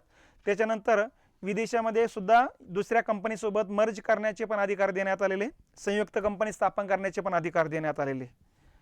ठीक आहे. तर या पद्धतीने इथे हे लक्षात ठेवा. आणि मिनीरत्न दर्जा काय आहे, हे ऑक्टोबर 97चे. ठीक आहे. याच्यामध्ये 2 टप्पे करण्यात आलेत, हा एक टप्पा, हा एक टप्पा. 500 कोटीपेक्षा अधिक उलाढाल असेल तर पहिल्या टप्प्यात नोंद होते, 300 कोटीपेक्षा जास्त उलाढाल असेल दुसऱ्या टप्प्यात नोंद होते. सध्या पहिल्या टप्प्यातले 61 कंपन्या, दुसऱ्या टप्प्यामध्ये 11, अशा टोटल 72 मिनीरत्न दर्जा आहे. मिनीरत्न दर्जा असेल तर 100 कोटी रुपयापर्यंत गुंतवणुकीचे अधिकार आहेत बघा. ठीक आहे. ते 5000, ते 1000 आणि हे 500 वाटतं मग. ओके.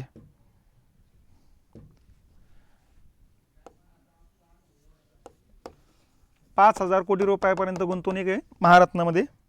नवरत्नमध्ये 1000 कोटी रुपयापर्यंत गुंतवणुकीचे अधिकार आहे. आणि मिनीरत्नमध्ये 500 कोटी. याच्यासाठी अट एकच आहे, 3 वर्षापैकी एका वर्षात 30 कोटीचा नफा कमवलेला असला पाहिजे आणि ते सकारात्मक प्रमाण असलं पाहिजे. ठीक आहे. आणि हे 300 कोटी.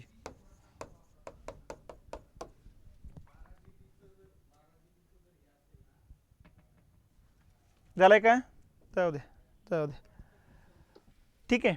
आता पुढचा मुद्दा याच्यातलाच, उद्योग आणि वित्त पुनर्रचना मंडळाची स्थापना करण्यात आली. म्हणजे काय, सरकारनं काय केलं, जो कारखाना विकायचा तो सरकार ठरवणार नाही, यासाठी एक कमिटी स्थापन केली. त्या कमिटीला नाव होतं उद्योग आणि वित्त पुनर्रचना मंडळ. ही सांगणार होती कोणत्या कोणत्या कंपन्या विकायच्या 100%, कोणत्या 50% विकायच्या, कोणत्या 20% विकायच्या, हे निर्णय घेणारे हे मंडळ होतं बघा. तर हे खाजगीकरणाला मदत करणारं महामंडळ होते. आणि दुसरं होतं राष्ट्रीय नूतनीकरण मंडळ. आणि मग यांनी सांगितलं 100% विकायचं आहे भाऊ, मग ही यांना सांगणार मग भारत सरकार की हे विकायचं कंपनी. मग ही काय करणार, तिथल्या कर्मचारी जे आहेत त्या कर्मचाऱ्यांसोबत संवाद साधणार, सांगणार कंपनी विकण्याशिवाय पर्याय नाही. तुम्ही आम्ही ज्या व्यक्तीला विकणार आहे त्या व्यक्तीच्या हाताखाली काम करणार आहात की तुम्ही आता आम्ही एक रक्कम देतो तेवढी रक्कम घेऊन रिटायर होणार आहे, VDS. असे 2 पर्याय त्यांच्या समोर देणार आणि तिथल्या कर्मचाऱ्यांचं पूर्ण समस्याचं निराकरण करूनच नंतर विक्रीला काढणार मग. तर अशा पद्धतीनं ही दुसरी संस्था या ठिकाणी लक्षात घेतली पाहिजेत. झालं का. आता शेवटचा मुद्दा आहे जागतिकीकरण. ठीक आहे. अंतिम लक्ष काय आहे आपलं, जागतिकीकरणाचं आहे. जागतिकीकरण म्हणजे आपल्या देशाची मार्केट जगाच्या मार्केटला जॉईंट करणे. लक्षात. बाकीचं जग आणि आपल्यामध्ये ज्या काही जागतिकीच्या भिंती होत्या त्या भिंती पाडून टाकणे किंवा त्या भिंती कमी करणे, रद्द करणे, जकात कर वगैरे. लक्षात. त्याला जागतिकीकरण म्हटलं जातं असतं बघा.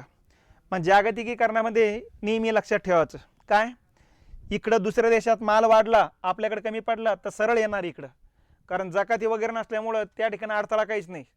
आणि आपल्याकडं माल वाढला तर दुसऱ्या देशात जाणार जिकडं कमी तिकडं. मग इकडून तिकडं या जागतिकीकरणामध्ये 4 गोष्टी इकडे तिकडं कायमस्वरूपी जाणार आहेत. कुठल्या कुठल्या, नंबर 1 वस्तू आणि सेवा, नंबर 2 गुंतवणूक. ठीक आहे. गुंतवणूक आणि तंत्रज्ञान म्हणू आपण त्याला. ठीक आहे. नंबर 3 भांडवल आणि नंबर 4 श्रम. ह्या 4 वस्तू इकडे तिकडे जाणार हे अपेक्षित धरायचे, याला अपेक्षित वैशिष्ट्य म्हणायचं. लक्षात.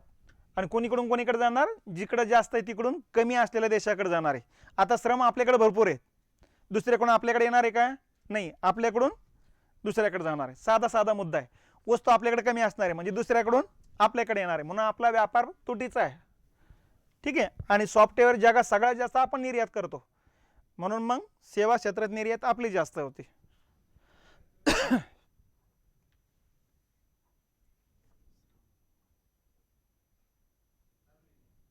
झालं का?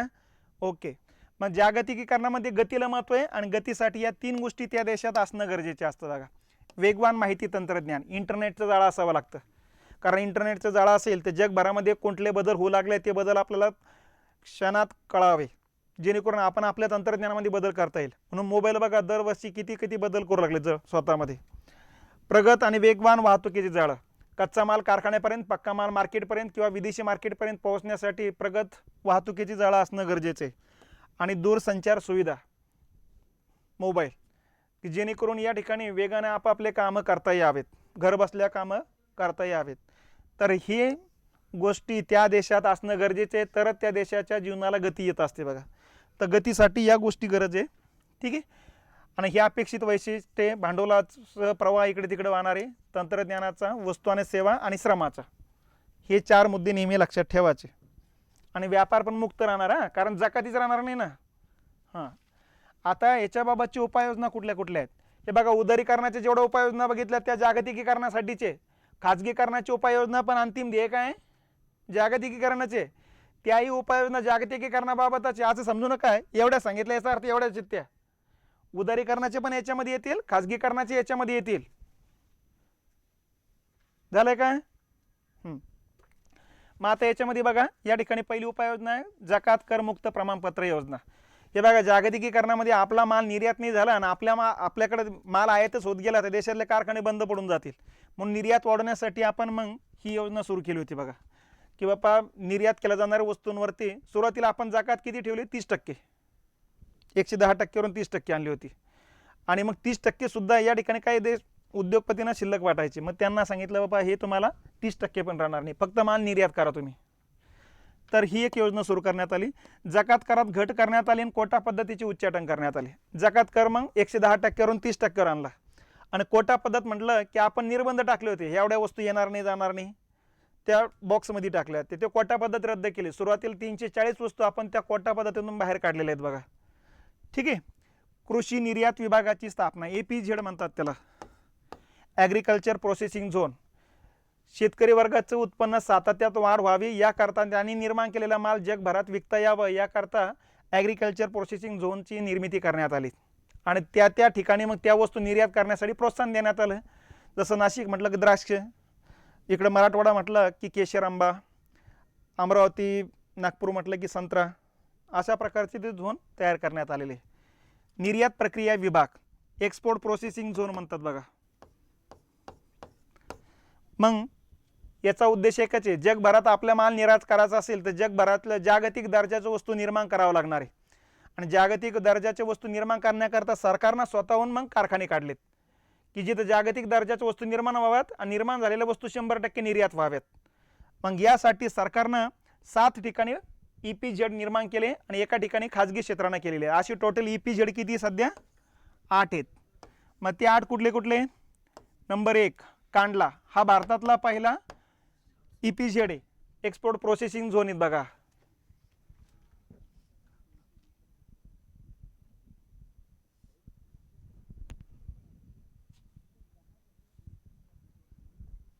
झालंय काय? चला, मग आता कांडला हे भारतातलं पहिलं निर्यात प्रक्रिया झोन आहे, नंबर 1. नंबर 2 गुजरातमध्ये, असं लक्षात ठेवा. नंबर 2 आहे सुरत, गुजरातमध्ये. हा एकमेव खाजगी झोन आहे आणि हिरे व्यापाऱ्यांसाठीचा झोन आहे. नंबर 3 आहे सांताक्रूज, मुंबईला येतो, इलेक्ट्रॉनिक वस्तू निर्यात करणारा झोन आहे. नंबर 4 येतो कोची, केरळमध्ये, मसाल्याचे पदार्थ निर्यात करणारा झोन आहे. त्याच्यानंतर येतो चेन्नई, सॉफ्टवेअर निर्यात करणारा झोन आहे. नंतर विशाखापट्टणम, ठीक आहे, हा येतो जहाज निर्माण करणे आणि निर्यात करणारा झोन. नंतर फाल्टा येतो पश्चिम बंगालमध्ये, ठीक आहे. आता कशाचं निर्यात आहे माहिती नाही, तांदूळाची निर्यात ऐकतोय मी. त्याच्यानंतर नोएडा, लाकडी खेळणी निर्यात करणारं झोन आहे उत्तर प्रदेशमध्ये. असे टोटल 8 झोन आहेत बघा. मागच्या वेळेस प्रश्न होता भारतातला पहिला निर्यात प्रक्रिया झोन कोणता आहे, कांडला आहे, हा प्रश्न येऊन गेलेला आहे. ठीक आहे, झालंय ओके. आणि शेवटचा मुद्दा येतो SEZ, special economic zone, says म्हणतो आपण त्याला. सेजचा उद्देश काय होता, विदेशी गुंतवणूक भारतातली वाढावी, नंबर 1, रोजगार वाढावा, नंबर 2, उत्पादनात वाढ व्हावी, नंबर 3, देशातल्या वस्तूची किमती कमी व्हाव्यात, नंबर 4, नंबर 5, पायाभूत क्षेत्राचा विकास व्हावा, आणि नंबर 6, निर्यात वाढावी. लक्षात, हे असे अनेक उद्देश समोर ठेवून SEZची निर्मिती करण्यात आली. आणि SEZ अगोदर कुठल्या देशात होतं, चीनमध्ये होतं. आणि मग चीनचं बघून आपण 2000ला SEZला सुरुवात केलेली बघा. मग SEZ म्हणजे काय, तर 10,000 हेक्टरपर्यंत सरकारनं जमीन घेऊन द्यायची. त्या ठिकाणी सरकारनं रस्ते, वीज, पाणी, दळणवळणाच्या सुविधा निर्माण करायच्या. आणि विदेशी गुंतवणूकदारांनी त्या ठिकाणी मग प्लॉट तयार करून त्या ठिकाणी त्या विदेशी गुंतवणूकदारांना कारखाना काढण्याची परवानगी द्यायची. विदेशी गुंतवणूकदारांनी गुंतवणूक का करावी, कारण या ठिकाणी गुंतवणूक जर केली तर तुम्हाला 100% पुढचे 5 वर्षे टॅक्समध्ये सवलत दिल्या जाईल. 5 वर्षे, त्याच्या पुढच्या 5 वर्षे 50% सवलत दिली जाईल, त्याच्या पुढचे 5 वर्षे 25% सवलत दिली जाईल. मग एवढी सवलत भेटणार आहे, या गुंतवणूक करा, कारखाने काढा. लक्षात. तर या पद्धतीनं या अशा प्रकारे जमीन खरेदी करून रस्ते, वीज, पाणी उपलब्ध करून देण्याची पद्धती म्हणजे सेज आहे बघा. आणि चायनामध्ये 2च सेज होते, 2 सेजमुळे त्यांचं कोट्यवधीची निर्यात वाढली होती. मग आपल्याला वाटलं की आपण चायनाच्या पुढे जायचं असेल तर 10-12 काढू आपण. असं करता करता 100च्या पुढे सेज झाली आपली, पण निर्यात जिथं आहे तिथंच अजून. तर या पद्धतीनं ही सेजची संकल्पना आहे. मग उद्योगपतीने मागणी केली की बापा उद्या चालून सरकार बदललं की धोरणं बदलतील, म्हणून यांनी सांगितलं कायदा करा. मग 2000चं हे सेजची संकल्पना कायद्यात रूपांतर झाली. त्याला कायद्यालाच नाव आहे सेज ॲक्ट. कधीचा आहे हा, 2005चा आहे, आणि लागू झाला 2006ला, असं लक्षात ठेवा.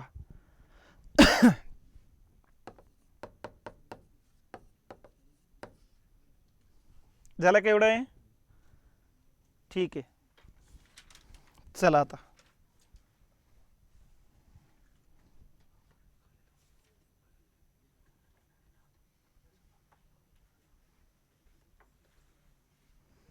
हे बघा, खाजगीकरणाचे परिणाम जे आहे चांगले आणि वाईट दोन्ही पद्धतीने बघू शकता. अल्पकाळासाठीचे, दीर्घकाळासाठीचे असे बघू शकता, दृश्य स्वरूपातले, अदृश्य स्वरूपातले असे बघू शकता. यामुळं त्या ठिकाणी जे पर्याय दिलेले आहेत ते पर्याय वैचारिक पातळीवरती, फॅक्च्युअल डाटा नाही आहे. तर त्यामुळं त्या डायरेक्शनला थोडं लक्षात ठेवा. ठीक आहे. आता फायदे काय झाले खाजगीकरणाचे, एक तर या ठिकाणी सरकारी उद्योगधंद्यातला जो पैसा सरकारचा निघाला आणि वेगवेगळ्या क्षेत्रात सरकारला गुंतवणूक करता आला. दुसरा फायदा आहे की कर्ज कमी करता आले. तिसरा फायदा आहे सामान्य लोकांवरती टॅक्सच्या रूपाने जो काही दंड बसत होता तो दंड कमी झाला. तर हे फायदे त्या ठिकाणी लक्षात घेतले पाहिजेत. तोटे काय झाले मग, तोटे खाजगी व्यक्तीची आरेरावी वृत्ती वाढली. खाजगी व्यक्ती एखाद्याला काम देऊ लागले, दुसऱ्या दिवशी काढून टाकू लागलेत. ठीक आहे. खाजगी लोकांचा सामाजिक विकासाचा काही संबंध नाही. जोपर्यंत खाजगी व्यक्तींना फायदा होता तोपर्यंत थांबलेत ते. फायदा कमी झाला की लगेच गुंतवणूक काढून घेतले, निघून चाललेत. लक्षात. मग फायदे पण येते. तर वैचारिक पातळीवरचे मुद्दे आहेत. मला असं वाटतं की त्याच्यामध्ये तुम्हाला काही असं ताण येणार नाही परीक्षेच्या वेळेस, त्यामुळे त्याचा लोड घेऊ नका. कारण मी जे सांगितले हेच खाली पर्याय दिसले तर ठीक आहे, कारण वैचारिक याच्यावरती ते त्यांचं डोकं लावतील आणखी. चला आता कोणती उपाययोजना 1991च्या नवीन औद्योगिक धोरणाचा भाग नाही. कुठलं नाही मग, औद्योगिक परवाना पद्धतीची नष्टता रद्द करण्यात आली आहे. सार्वजनिक क्षेत्राची भूमिका मवाळ करण्यात आली आहे. MRTP मर्यादा रद्द करण्यात आली. बरोबर आहे. आजारी कारखाने सरकारी आधिपत्याखाली आणले का, आजारी कारखाने विकून टाकलेत, सरकारनं स्वतःकडे कशाला घेतली. उत्तर आपलं हे लक्षात.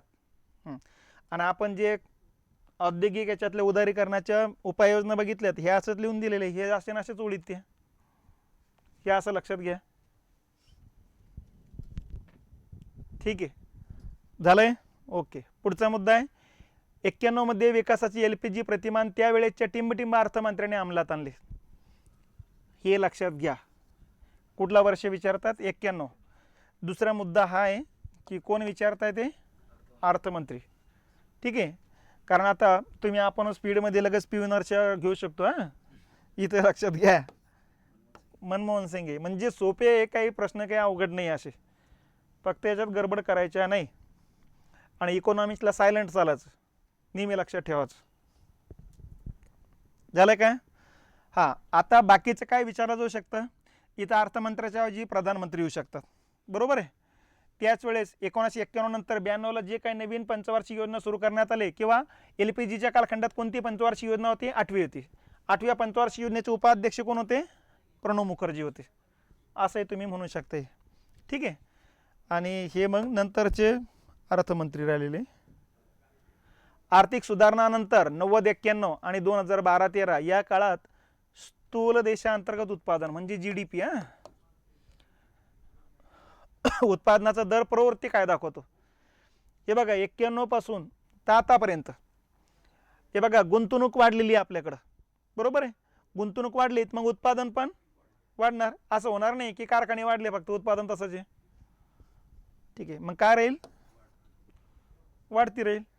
आता हे वैचारिक पातळीवरचा प्रश्न आहे, सरळ उत्तरे जाता येईल असं काही हे नाही, ते कंबाईनचे प्रश्न आहे. हाच फॉर्मॅट राहील तुम्हाला, एवढं लक्षात ठेवा. बेसिक मुद्दे राहतील. मी त्यावेळेला बेसिक मुद्दे सोडून लागलं, तुम्हाला वाटतं नाही सोपं सोपं शिकू लागले ते, पण एखादा अवघड प्रश्न असेल त्याच्या मागे किती धावता तुम्ही?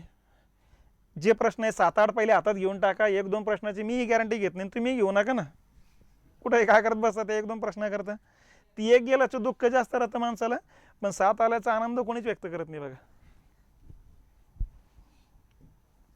ठीक आहे, 1991 मध्ये भारतीय अर्थव्यवस्थेची पुरवठा बाजू सुधारण्यासाठी, व्यवस्थित वाचायचं, 91 मध्ये पुरवठा बाजू. ठीक आहे, आता हे वस्तूचा पुरवठा असणार, दुसरं काय, सुधारण्यासाठी विस्तृत उदारीकरणाच्या उपाययोजना हाती घेण्यात आल्यात. कोणत्या उपाययोजना असतील आहे ना त्या? कोणते शब्द कुठे आहे? ओके, कोणत्या उपाययोजना केल्या? मग व्यापार आणि भांडवल प्रचलन सुधारणा. ठीक आहे, व्यापाराबाबत केलेलं हे प्रचलन शब्द म्हणजे मुबलक प्रमाणात म्हणायचं त्याला, हे इंग्लिशमध्ये बघायचं, हे गुगल ट्रान्सलेटर आहे. औद्योगिक विनिमय आणि निर्गुंतवणूक. ओके, निर्गुंतवणूक आहे मग असं. वित्तीय क्षेत्रातील सुधारणा. ओके आहे. आता हे बघा, तुम्हाला कन्फ्युजन इथं होतील, मनातल्या मनात वाटायला लागतं हे उदारीकरणाचे म्हणताय, हे तर निर्गुंतवणूक खाजगीकरणाची येतात असं वाटण्याची शक्यता आहे. ओके, साहजिकच वाटलंच पाहिजे ते. मग लक्षात घेतलं पाहिजे, अरे हे येत नाही, मग हे तर येतं ना. व्यापाराबाबत केलं ना उपाययोजना आपण, आणि भांडवलाबाबत पण केलं ना, आणि वित्तीय क्षेत्रात पण केलं ना सुधारणा, टॅक्सेस कम केलेत ना आपण. मग हे नाही येतं खाली पर्याय नाही तसा, मग असं नसतं त्यांना काय अपेक्षित आहे? वरील सर्व अपेक्षित आहे, हे लक्षात घ्यायचं. म्हणजे येऊन येत आहे त्याच्यामध्ये, आणि हे नसलं तरी हे औद्योगिक विनिमय नियंत्रण तर येणारच आहे ना उदारीकरणाअंतर्गत, असं लक्षात घ्यायचं. 1991च्या औद्योगिक धोरणानुसार सार्वजनिक क्षेत्रासाठी किती उद्योग राखीव ठेवण्यात आले?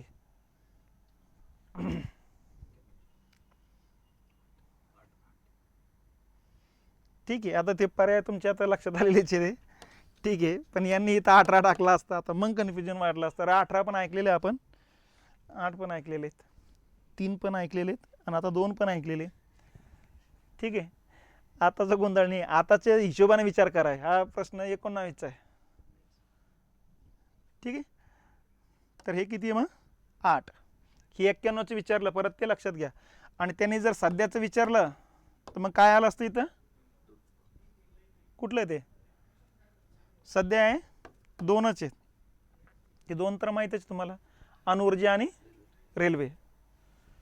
ठीक आहे, 1991 मध्ये भारतात आर्थिक सुधारणांची प्रक्रिया टिंबटिंबच्या सरकारने सुरू केली. 91 कोणाचं सरकार होतं मग? P V Narasimha. मग प्रश्नच ह्या अँगलनं असेल तर आपल्याला त्या अँगल भोवतीच सगळं शिकवणं गरजेचं होतं.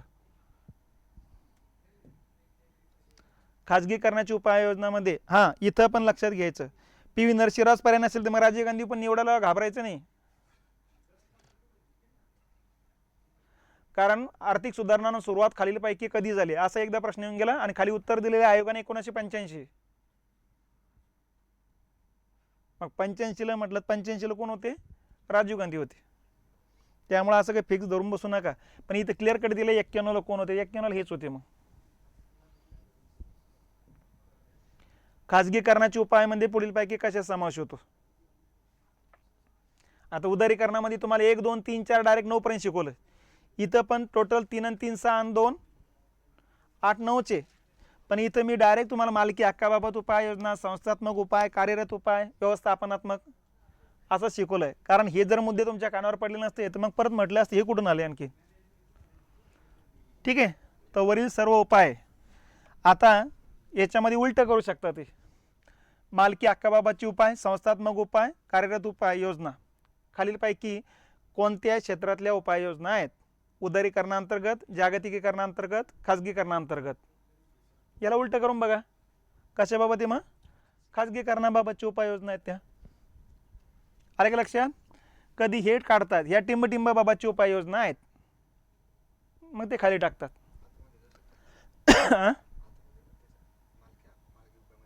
हो हो, जागतिकीकरणामध्ये पण येतील ते. झालंय. भारतातील आर्थिक सुधारणांच्या अनुषंगाने खालील विधाने विचारात घ्या. उदारीकरण ही भारतातील सुधारणांची दिशा दाखवते, बरोबर आहे. बरोबर आहे. खाजगीकरण ही भारतातील सुधारणांचा मार्ग दाखवते, बरोबर आहे. जागतिकीकरण हे भारतातील सुधारणांचे अंतिम ध्येय दाखवते, बरोबर आहे. आता ह्यावेळेस असं दिलं ना, ते काय करणार हे माणूस मला माहिती. आता हे जो आता प्रश्नपत्रिका तुमचा काढणार आहे ना, तो नवीन डोकं लावणार नाहीये. तो मागच्या प्रश्नपत्रिका घेईल आणि हे पर्यायातले प्रश्न प्रश्नपत्रिकेत घेईल आणि प्रश्नपत्रिकेतले मुद्दे खाली घेतील. नंबर 1. नंबर 2 हे असंच ठेवून देईल आणि हा इथं टाकेल मार्ग, दिशा आणली इथं आणि हे टाकेल इकडं. मग तुम्ही म्हणसाल वरील सर्व होतं त्यावेळेस ते, आणि इथं राहील ते वरील सर्व आणि इथं राहील यापैकी नाही. आलं लक्षात? त्यामुळं आता फक्त तेवढं लक्षात ठेवा. कारण जो माणूस प्रश्नपत्रिका सध्या विचारतोय तो माणूस मागच्या सरळ प्रश्नपत्रिका घेऊन प्रश्न घेऊ लागलात आणि तो माणूस एक तर पर्याय घेऊन प्रश्न तयार करू लागला की तेव्हा रिलेटेड थोडं हे करू लागलाय. नंबर 2, आणि बेसिक मुद्द्याचे प्रश्न विचारू लागला. तो वरवरचे नाही प्रश्न विचारू लागला, मोठाले प्रश्न नाही घेऊ लागला. तो माझ्या हिशोबाने तो माणूस हा विचार करता साला आपल्यालाच माहीत नाही पोराला काय माहिती, म्हणून तो बेसिक मुद्देच घेऊ लागलाय तो. त्यामुळं इथं थोडं लक्ष ठेवायचं. जागतिकीकरण पुढीलपैकी कोणत्या घटकात संबंधित आहे? हे क्लिअर आहे, बरोबर आहे, हे क्लिअर आहे. मुक्त आर्थिक धोरण पण आहे, व्यापारात अर्थ म्हणजे सगळेच येईल याच्यामध्ये. आलं लक्षात? हां, तुम्हाला असं वाटायला लागेल BCD बरोबर आहे. BCD बरोबरच आहे, पण जागतिकीकरणामध्ये कोणते अडथळे राहणार आहे का? अडथळ्यात कपात करण्यात आली ना, त्यामुळे तेही लागू होणार आहेत. ठीक आहे, वेगळ्या पद्धतीने मांडतात ते. आता तिथं वस्तू आणि सेवा, व्यापार म्हणजेच वस्तू आणि सेवा येईल ना, ते त्याचा मुक्त प्रवाह झाला. अडथळ्यात कपात म्हणजे मुक्त प्रवाह. दुसऱ्या अँगलने विचारू लागले ना.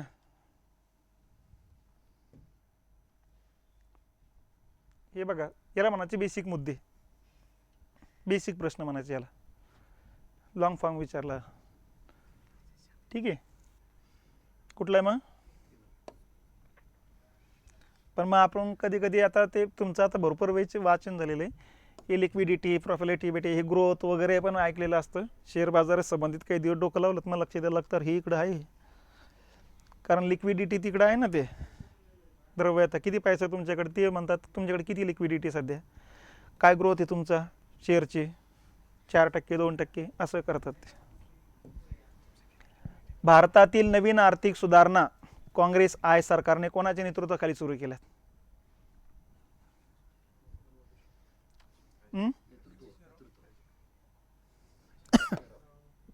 पी नरसिंहराव. आता इथं एकच प्रश्न राहिला विचारण्याचा की 1991ला ज्या काही नवीन आर्थिक सुधारणा PV नरसिंहराव यांनी सुरू केल्यात, तर त्यांचं सरकार कुठल्या पक्षाचं होतं? संयुक्त आघाडीचं होतं, NDAचं होतं की काँग्रेसचं होतं? असे पण टाकतील ते. तर काँग्रेसचं होतं त्या कालखंडात, क्लिअर कट.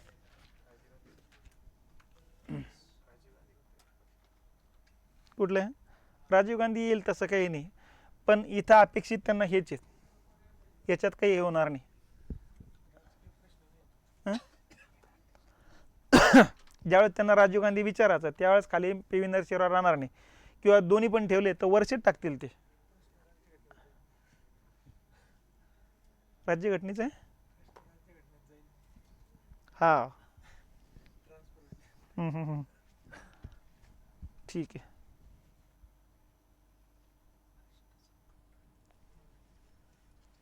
चला, नवीन मुलं बिचारे उत्तर देत नाही, काहीच नाही, एकदम असं शांत बसलेले आहेत ते. तुमच्या कमेंट त्यांना दाखवल्या का देत ते बिचारे घाबरून जातील.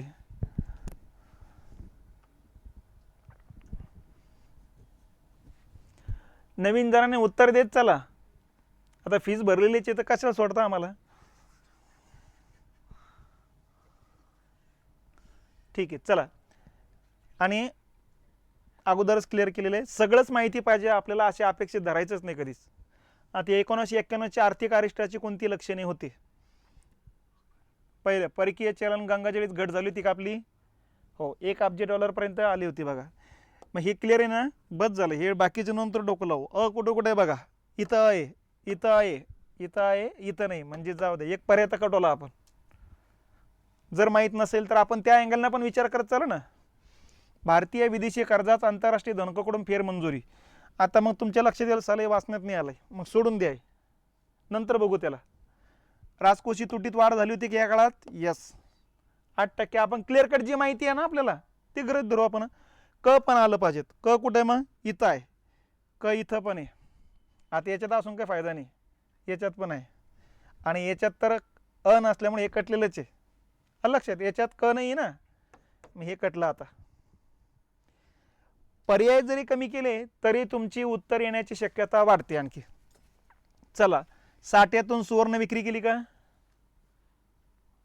आता हे कसं आहे, जसं आपण शिकवलं तसे खाली पर्याय नाही. आता मी सांगतो तुम्हाला, 150 टन सोनं गहाण ठेवलं का? याला ते हे म्हणायचं, हे म्हणायचं त्यांना. आपल्याकडे जे काही सोनं होतं ना, ते साठा आहे आपला सोन्याचा, त्यातून आपण सोनं विकलं ना, ते सोनं गहाण ठेवलं म्हणजे सोनं विकलं थोडक्यात. मग हे केलं का? ड आहे. हां, मग ड असलं पाहिजेत आपल्याकडं आणखी. आता याच्यात ड नाही, झालं उत्तर. मग याचे काही ताण येतो का? आता ताणच येत नाही ना. उत्तराचे पद्धती आपण आपले डेव्हलप करून घ्या. चला,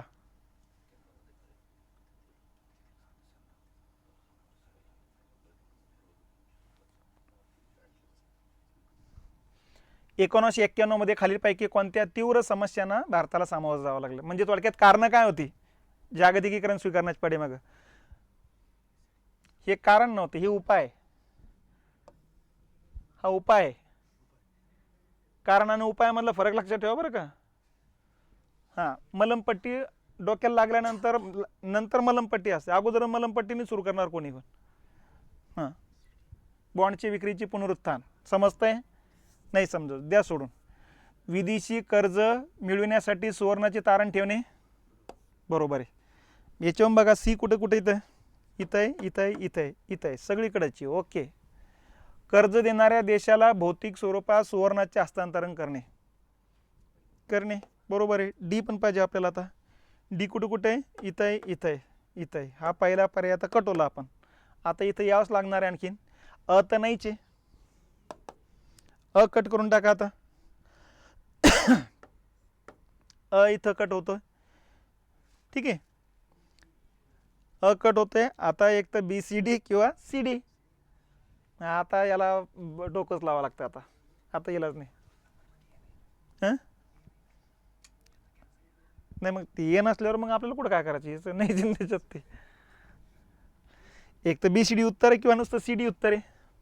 मग भारतीय बॉन्डच्या विक्रीचे पुनरुत्थान करणे. बॉन्डची विक्रीचे पुनरुत्थान करण्यात काही अर्थ नाही. हे बॉन्डची विक्री कशासाठी करायचं? आता कोणी कर्ज दिलं पाहिजेत ना. आता ते म्हणजे तुमची बॉन्डवर भरोसा नाही आम्हाला, तुम्ही सोनंच द्या आता तरच आम्ही देऊ कर्ज. आता मी जर म्हटलं मला तुम्ही पैसा द्या, मी तुम्हाला लिहून देतो पैसे परत देऊ म्हणून, तो म्हणसल यांची काही गॅरंटी नाही, अगोदरच कर्ज जास्त झाले. आता तू म्हणसल बाबा जमीन नावावर करून देईन, कर्ज घेऊन जाय. आलं लक्षात. CD, खालीलपैकी कोणती संकल्पना आर्थिक आणि वित्तीय बाबीचे अनेक देशातील विस्तार सूचित करते? लक्षात नाही आलं, डबल वाचायचं. कोणती संकल्पना आर्थिक आणि वित्तीय क्षेत्राचे अनेक देशातील विस्तार, जागतिकीकरण. आलं लक्षात. अनेक देश, जागतिकीकरण म्हणजे मी सुरुवातीला सांगितलं, आपले मार्केट जगाच्या वेगवेगळ्या मार्केटला जॉईंट करणे. वेगवेगळ्या मार्केटला म्हणजे वेगवेगळ्या देशांना जॉईंट करणे. झालं क्लिअर. जागतिकीकरणात भांडवल, श्रम, वस्तूचा, ते जसं तसा शब्द टाकून दिला त्यांनी, काही हे नाही केलं फक्त. ठीक आहे. मग आता याला उलटा करा. खालीलपैकी जागतिकीकरणात मुक्त प्रवाह कशा कशाचा वाहतो? अ, ब, क, ड. मग ब बरोबर आहे, ब क बरोबर आहे, असं. म्हणजे याच्यावर राहिला काय आणखीन मुद्दा, काय काय राहिला तोच विचार करायचा आपण. ठीक आहे. हे तर लक्षात आलंय. आता हे तुमचं पाठ असल्यामुळं तुम्हाला याचा लोड नाही आला, पण एक दिन होता ऐकलं असतं ना, मग तुम्ही म्हटलं असतं काय इकडे आता हे. ठीक आहे. उदारीकरण, खाजगीकरण व जागतिकीकरण हे 3 टिंबटिंबाचे खांब आहेत. आता इथं पण तुमचं वाचनात नाही आलं तरी तुम्हाला माहिती आहे हेच असणार आहे, दुसरं काही डोकं लावण्याची गरज नाही. हे नवीन आर्थिक धोरणाचे खांब आहेत. बरोबर आहे. भांडवलचे याचे पण म्हणू शकता, पण भांडवलचे शब्द ओरिजिनल त्या ठिकाणी तसं तो लागूच होत नाही. तसं ओरिजिनल आता त्याचा अंतिम ध्येय भांडवलचे याचे, नवीन आर्थिक धोरणाचा अंतिम ध्येय आपलं काय? भांडवलचे स्वीकारणे. तर भांडवलदारांना मुक्त प्रवेश देऊन टाकला आपण. आता भारतीय आर्थिक सुधारणानंतर MRTP कायद्याची जागा कोणत्या कायद्याने घेतली? पटकन.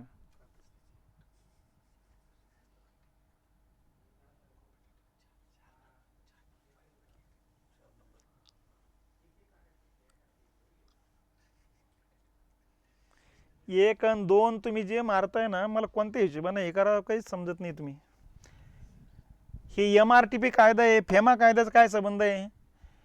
तो फेरा आहे, तो फेरा पाहिजे असतं मग तिथं.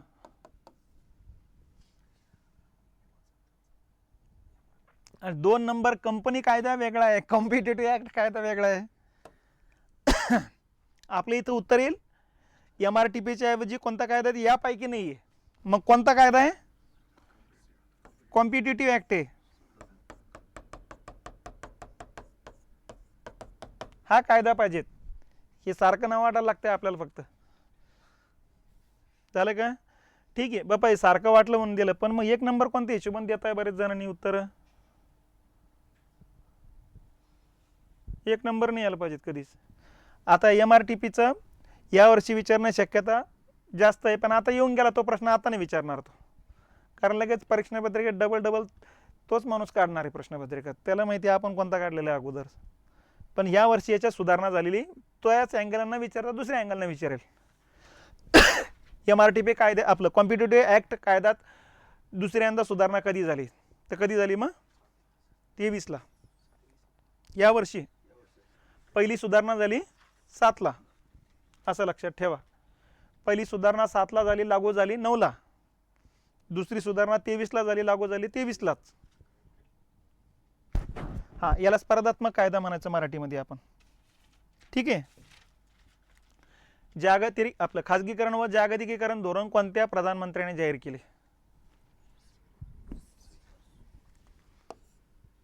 बरं, आता हे मेनचे प्रश्न असे काही हे नाही, राज्यसेवेचे परत. ठीक आहे. पहिले जे मुद्दे सांगितलेले ते चुकू द्यायचे नाही. जी शिकवलेलं आहे ना ती चुकली नाही पाहिजेत, एवढंच काळजी घ्या. जे शिकवलेलं नाही बापा चुकलेत मग जाऊ दे, त्याला गेलाच नाही. हां, ऑगस्ट 91 मध्ये सरकारने स्वीकारलेल्या टिंबटिंब देशात परकीय तंत्रज्ञान व परकीय प्रत्यक्ष गुंतवणुकीचा मार्ग सुलभ झाला आहे.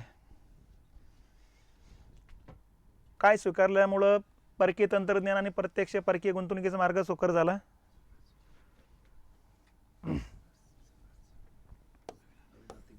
नवीन आर्थिक धोरण. त्याच्यामध्ये उदारीकरण येतं, खाजगीकरण येतं, जागतिकीकरण सगळंच येतं ना.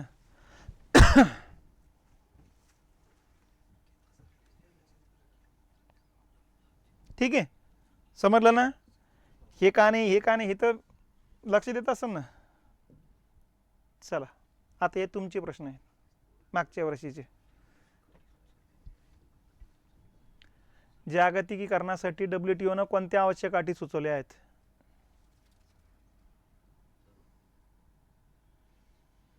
हा प्रश्न रिपीट झालेला आहे ना? हो, हे टाकलं होतं आणि व्यापारात अडथळे कपात असं टाकलं होतं इथं, आणि हे फक्त वेगळं आलं.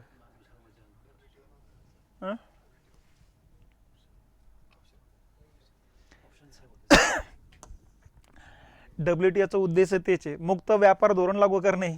जागतिकीकरणामध्ये तेच आहे ना. ते शब्द टाकतात फक्त तुम्हाला हे करण्यासाठी. काय लिहायचं मग? हे पण आहेच ना, मुक्त श्रमाचं आहेच नाही का? नवीन जरी वाटत असलं, नवीन कशासाठी येते? वरील सर्व नाही, वर्ल्ड बँक वेगळं आणखी. हे वर्ल्ड ट्रेड ऑर्गनायझेशन, हे व्यापार संघटना आहे. ही 1995ला स्थापन झालेली आहे. ही जगभरात मुक्त व्यापार धोरण लागू करण्यासाठी, आणि मुक्त व्यापार धोरण जागतिकीकरणाचंच हे येते. जागतिकीकरणाचा अर्थच तो होतो. नाही, अटी टाकते ना, यांच्याकडे अटी टाकण्याचं काम आहे. हे तुम्ही तुमच्या मनानं नाही केलं, हे अटी टाकतात यायचं असलं तर. कोणाच्या? वर्ल्ड बँकचे नसते. आपण कर्ज घ्यायला गेल्यानंतर अटी टाकतात ते. मी कर्ज घ्यायला गेलो, ते अगोदर माझं बघणार ना, की बाबा यांनी लोन घेतलं कुठं अगोदर.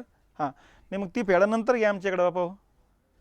नसेल मग तुम्ही आम्हाला काहीतरी अशी शाश्वती द्या की जेणेकरून आमचं लोन परत येईल. या बँका करतात ना, वर्ल्ड बँका असं काही वेगळे थोडंच करते ती. IMF काय म्हणते, जागतिक बँक काय म्हणत असते, तुम्हाला कर्ज लागतं ना, तर आमची नियमात तुम्ही बसत असाल तर कर्ज देतो. मग आपण काय म्हणतो, बाबा आमच्याकडे भरपूर कर्ज आहे पण मग आता आणखी कर्ज लागतं.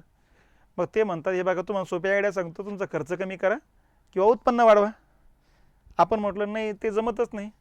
मग जमत नाही ना, मग तुम्ही कारभार करूच नका, देशातलं सगळं कारभार कोणाकडे तरी तुम्ही देऊन टाका. तुम्ही फक्त बघा, विदेशी गुंतवणूकदारांना मोकळीक देऊन टाका, ते त्यांचे कारखाने करतील, उत्पादन करतील, सगळं करतील बघा. तर ते जागतिक बँक तसं येते. ही WTO जागतिकीकरणास मदत करण्यासाठीच काम करणार आहेत, एवढं लक्षात घ्यायचं. 93-94 अर्थसंकल्पात आयात शुल्काचा दर 110% टिंब टक्क्यापर्यंत करण्यात आला. तर किती टक्क्यापर्यंत करण्यात आला? मग तो 85% कमी करण्यात आलाय. आलाय का लक्षात? थोडा वेळ बंद करतो. ठीक आहे, पण किती करण्यात आलं म्हटलं तर मग 30% करण्यात आला. आता प्रश्न जर आला आणि त्यांनी जर असं ठेवलं 110% किती टक्क्यापर्यंत कमी केला, तर 30. किंवा 1991ला 110%वरती होता, 1991ला 1993ला किती टक्क्यापर्यंत जकात कर केला, तर मग 30% केला. आज किती? आजचं विचारलं तर 10%. खाजगीकरणाच्या प्रक्रियेत कोणत्या बाबी अपेक्षित असतात? सार्वजनिक क्षेत्र हे खाजगी गुंतवणुकीसाठी खुले करणे, बरोबर आहे. चला इथंच या खाली. आता कुठे हे बघा, इथं आहे, इथं आहे, इथं आहे, इथं नाही. ठीक आहे, मुक्त व्यापार धोरण खाजगीकरणामध्ये. ठीक आहे, उदारीकरण किंवा जागतिकीकरण म्हणजे असं गृहीत धरू. विशेष आर्थिक क्षेत्र येऊ शकतं. खाजगी लोकांनाच या ठिकाणी गुंतवणूक करण्याची परवानगी द्यायची ना, सरकारी थोडंच येते. ठीक आहे, असं समजू, आपल्याला माहीत नाही बाबा. सरकारी उद्योगाची मालकी खाजगी क्षेत्राकडे हस्तांतरित करणे, हे क्लिअर कट आहे. मग आणि ड आहे का? आहे. मग त्यांना उत्तर हीच अपेक्षित आहे. हां, पण मग ड असं पर्यायच नाही कुठं. मग समजून घ्यायचं, हे पण त्याच्यामध्ये येतील. कारण विशेष आर्थिक क्षेत्र असं काही नाही की ते खाजगी लोकच गुंतवणूक करणार आहेत ना, की असं थोडंच आहे की सरकारच गुंतवणूक करणार तिथं.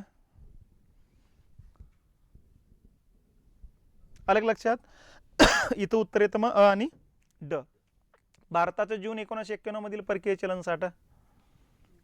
आता हे फॅक्ट डाटा आहे, पाठच पाहिजे. तर ठीक आहे, 1.1 अब्ज डॉलर होता. आज किती येतं?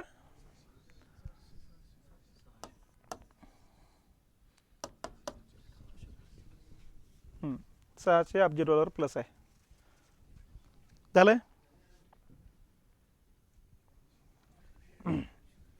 आता या संस्थेचे विचारलं त्यांनी, नाफेड संस्था आहे.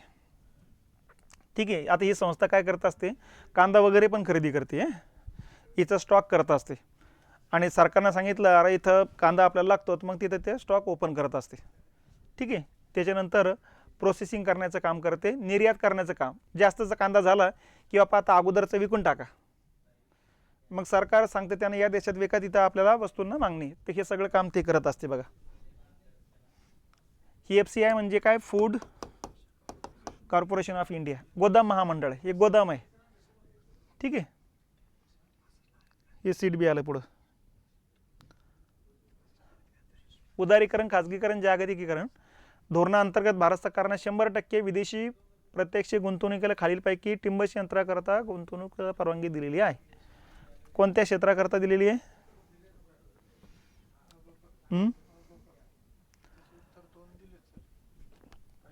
नाही पण हे पण आहेत ना.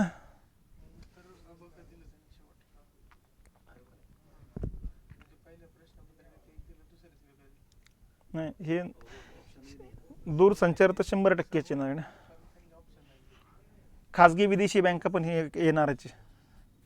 ठीक आहे. हां नाही नव्हत्याच ना, पण जागतिकीकरणानंतर आलेत ना ते. औषधाला पण दिलेली बकड आहे का कुठे ते? हे उत्तर असायला पाहिजे त्याचं. उत्पादनामध्ये 100% नाही दिलेले ना आपण. नाही तरी बघून घे, दुसरा पर्याय बघून घ्यावा लागेल आपल्याला.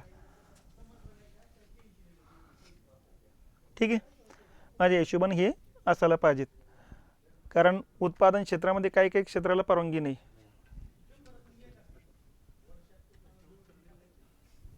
ठीक आहे. परत बघूया एकदा आपण त्याला.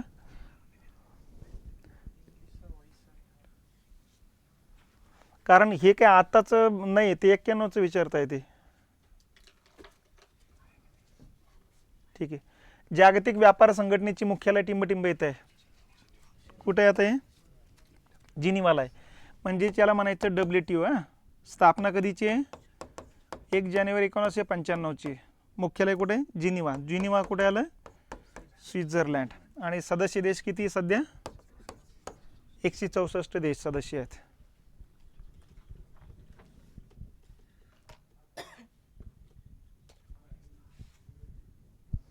झालंय.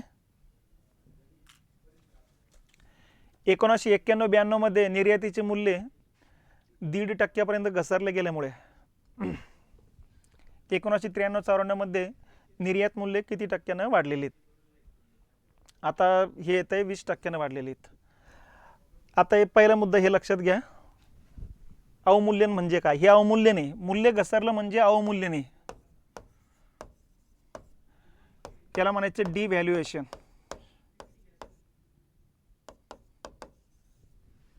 ठीक आहे. डिव्हॅल्युएशन म्हणजे काय आता ते लक्षात घ्या.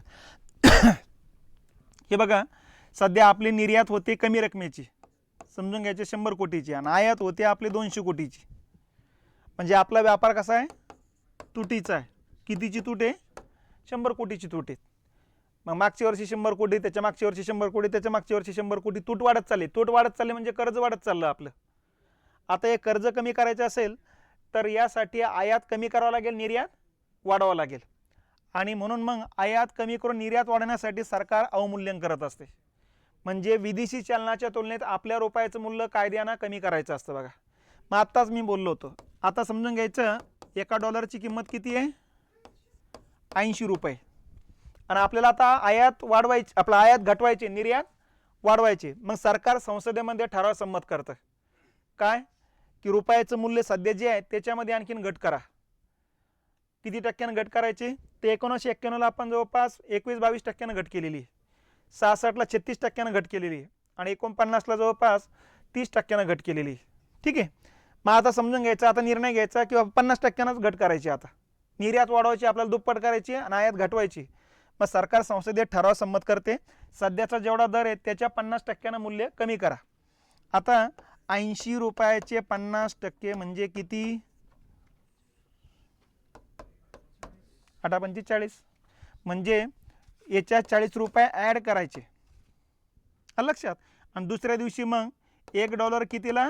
8×4 12, 120 रुपयाला. इथं रुपये वाढले, मग ज्याचा पुरवठा वाढतो त्याची किंमत कमी होते. हा नियम आहे अर्थशास्त्राचा. हे बघा, बाजारामध्ये भाजीपाला भरपूर आला, किमती कमी होतील. भाजीपाला कमी आला, किमती वाढतील. तसं पैसा वाढला तर पैशाची किंमत कमी होणार, पैसा कमी पडला की पैशाची किंमत वाढणार. मग इथं पैसा वाढवला, आता रुपये वाढवला. कोणाच्या तुलनेत? डॉलरच्या तुलनेत रुपये वाढवल्या. आणि डॉलरच्या तुलनेत रुपये वाढवल्यामुळं रुपयाची किंमत घसरली, लक्षात. कोणाच्या तुलनेत घसरली? डॉलरच्या. मग दुसऱ्या दिवशी काय होणार आहे? दुसऱ्या दिवशी आदल्या दिवशी काय होतं आहे? $1 दिलात, किती रुपये मिळायचे? 80 रुपये. आणि समजून घ्यायचं, 1 रुपया 1 वस्तू म्हणजे विदेशी लोकांना 80 रुपयात 80 वस्तू मिळायच्या. आणि आज $1 दिला तर भारत सरकार किती रुपये देऊ लागले? 120 रुपये. आणि 1 रुपया 1 वस्तू आहे म्हणजे 120 वस्तू मिळू लागल्या. मग विदेशी लोक म्हणतात, अरे स्वस्त दिसू लागले, 50% स्वस्त झाला भारतातला माल. मग विदेशी लोक जास्तीत जास्त माल खरेदी करेल म्हणजे आपली निर्यात वाढेल. आणि दुसऱ्या बाजूला आयात घटेल. आयात कशी घटेल? मी भारतीय आहे, मला विदेशातून वस्तू काल आयात केली तर $1 मिळत होती, म्हणजे किती रुपयाला मिळत होती? 80 रुपयाला. आज या ठिकाणी डॉलरच किती रुपयाला मिळू लागला मला? 120. $1 वस्तू येते, पण $1 घेण्याकरता मला आज 120 रुपये लागू लागलेत. म्हणजे मग मी विचार करतो, विदेशी चलन महाग झाले, विदेशी वस्तू पण महाग झाल्या. मग मी 2 घेण्याच्या ऐवजी 1च घेईल, म्हणजे आयात निम्म्यानं कमी होऊन जाईल आणि निर्यात दुपटीने वाढून जाईल. तर अशा पद्धतीनं आयात घटून निर्यात वाढवण्यासाठीचा मार्ग त्याला म्हणायचं अवमूल्यन. याची व्याख्या काय आहे? विदेशी चलनाच्या तुलनेत देशी चलनाचं मूल्य कायद्यानं कमी करणे, त्याला म्हणायचं अवमूल्यन किंवा डिव्हॅल्युएशन. मग डिव्हॅल्युएशन आपण किती वेळेस केलं आतापर्यंत ते लक्षात घ्या. 3 वेळेस केलेले. पहिल्यांदा केलं आपण 1949ला. किती अवमूल्यन केलं? पहिल्यांदा 30.5% केलं. कोणत्या परकीय चलनाच्या तुलनेत केलं?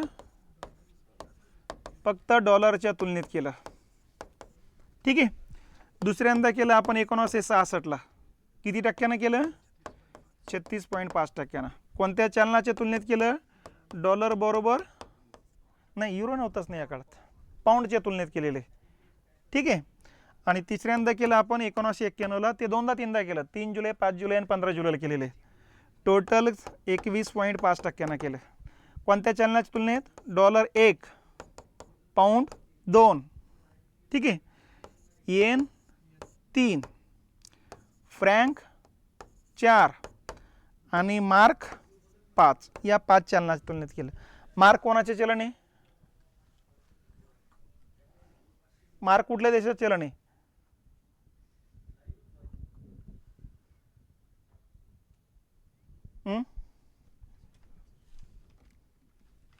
मार्क कुठल्या देशाचं चलन आहे? जर्मनी, फ्रँक फ्रान्स, येन जपान, पाऊंड इंग्लंड आणि डॉलर अमेरिका. खाजगीकरण टिंबटिंब संबंधित आहे. खाजगीकरणामध्ये गुणवत्ता वाढते, भ्रष्टाचार कमी होतो, कार्यक्षमता वाढते, निर्गुंतवणूक पण होते. काय येईल मग? आता याला म्हणायचं वैचारिक पातळीवरचा प्रश्न. आलं लक्षात? याला काही हे नाही की बाबा हे पाठ करण्याचा मुद्दा नाही आहे, पाठांतराचा मुद्दा नाही, म्हणजे फॅक्ट डाटा नाही आहे, ठीक आहे. जे पहिल्यांदाच येतं ना त्या लोकांसाठी चांगला कार्यक्रम आहे. यांनी खूप अभ्यास केला आणि त्यांना वाटतं साला अभ्यास केलेला इथं काहीच नाही दिसू लागलंय, त्यांच्यासाठी थोडं धोकादायक आहे. शासन सार्वजनिक उपक्रम खाजगी क्षेत्राकडे सुपूर्द करते, म्हणजे काय करते? मग खाजगीकरण करते. लक्षात? हे जशी तशी संकल्पना उळीची उळीच उचलली, त्यातला शब्द काढून घेतला इथे त्यांनी फक्त, ठीक आहे. ओके. मेन आपले 4-5 प्रश्न इतक्या जागेत राहतील म्हणून आपल्याला इथं वेळ द्यावा लागलेला आहे.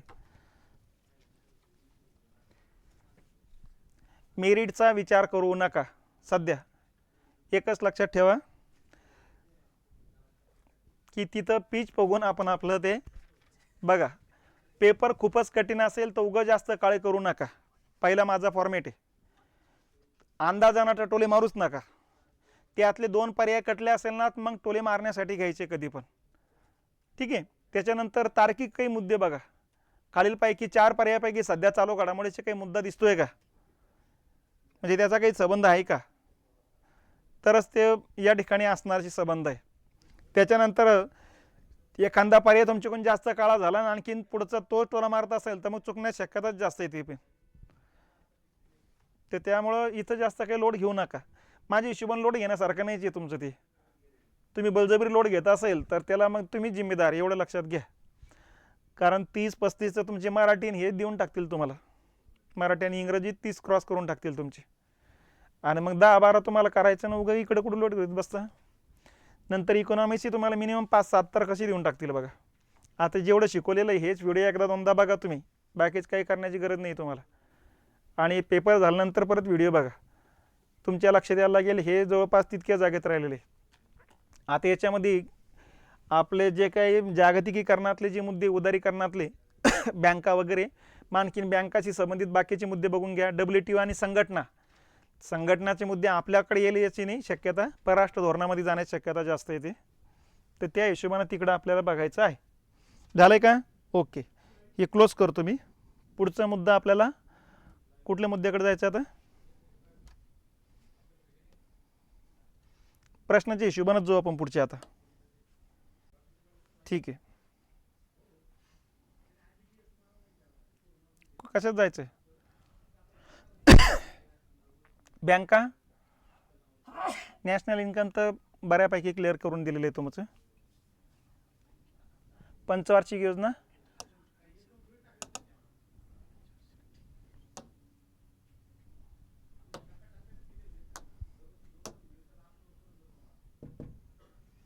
पंचवार्षिक योजनेबद्दल थोडक्यात माहिती करून देतो 5-10 मिनिटात, कारण त्याच्यावरती असण्याची शक्यता जास्त असण्याचे वाटते मला.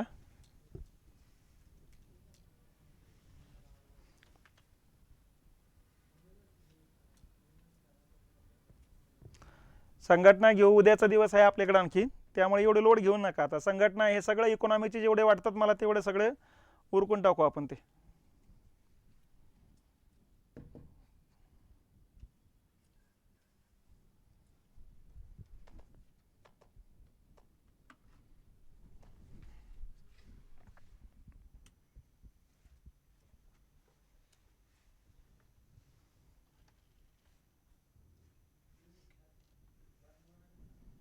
ठीक आहे.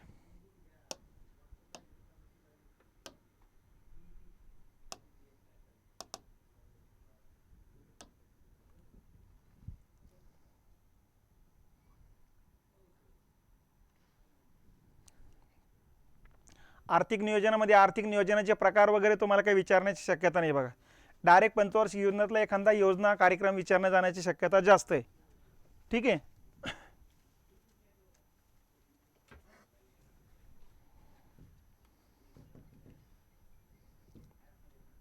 आता नेहमी लक्षात ठेवायचं, 2-3 आपण थोडे पंचवार्षिक योजना थोडे वेगळ्या अँगलनं घेऊ, तुलनात्मक पद्धतीने घेऊ बघा.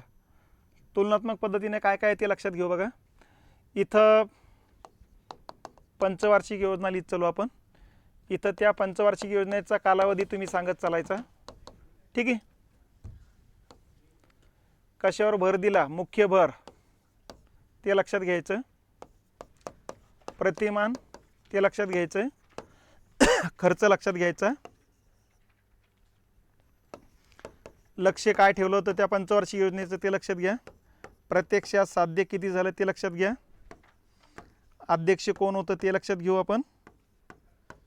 उपाध्यक्ष कोण होतं ते लक्षात घेऊ. बस झालं, फळा भरतो एवढ्या यांना. आता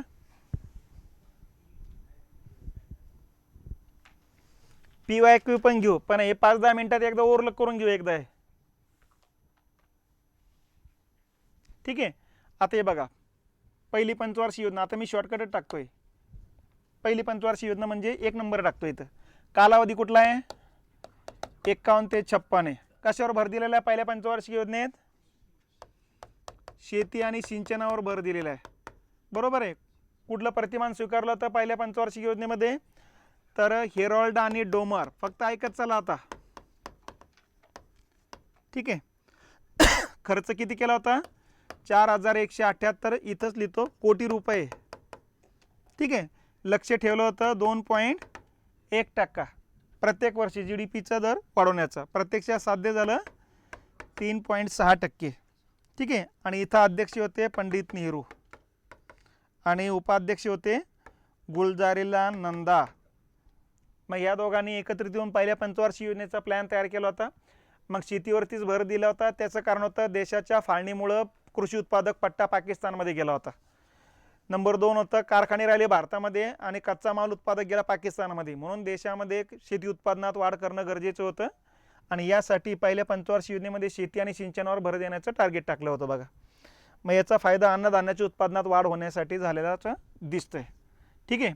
दुसरा मुद्दा आहे दुसरी पंचवार्षिक योजना. कालावधी कुठला येतो याचा? हिचा कालावधी येतो 56 ते 61चा कालावधी. या पंचवार्षिक योजनेत भर दिला होता जड आणि मूलभूत उद्योग. आलं लक्षात? आता जड उद्योगधंदे म्हणजे पोलाद कारखाने आणि मूलभूत उद्योगधंदे म्हणजे शेतीशी संबंधित मालावर प्रोसेसिंग करणारे कारखाने, साखर कारखाने, सुती कापड गिरण्या, ताग गिरण्या, इलेक्ट्रॉनिक वस्तू निर्माण करणारे कारखाने. असं इथं कुठलं प्रतिमान स्वीकारलं होतं? मग PC महालनोबिस. हे कोण होते?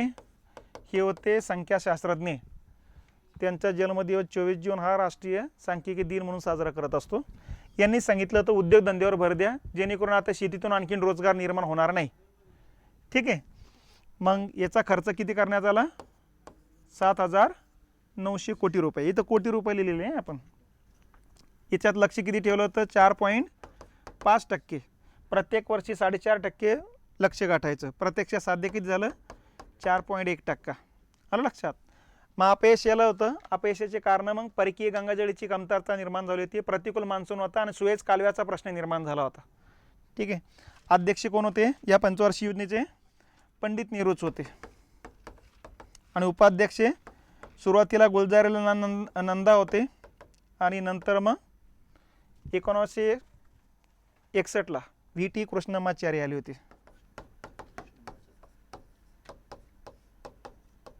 ठीक आहे.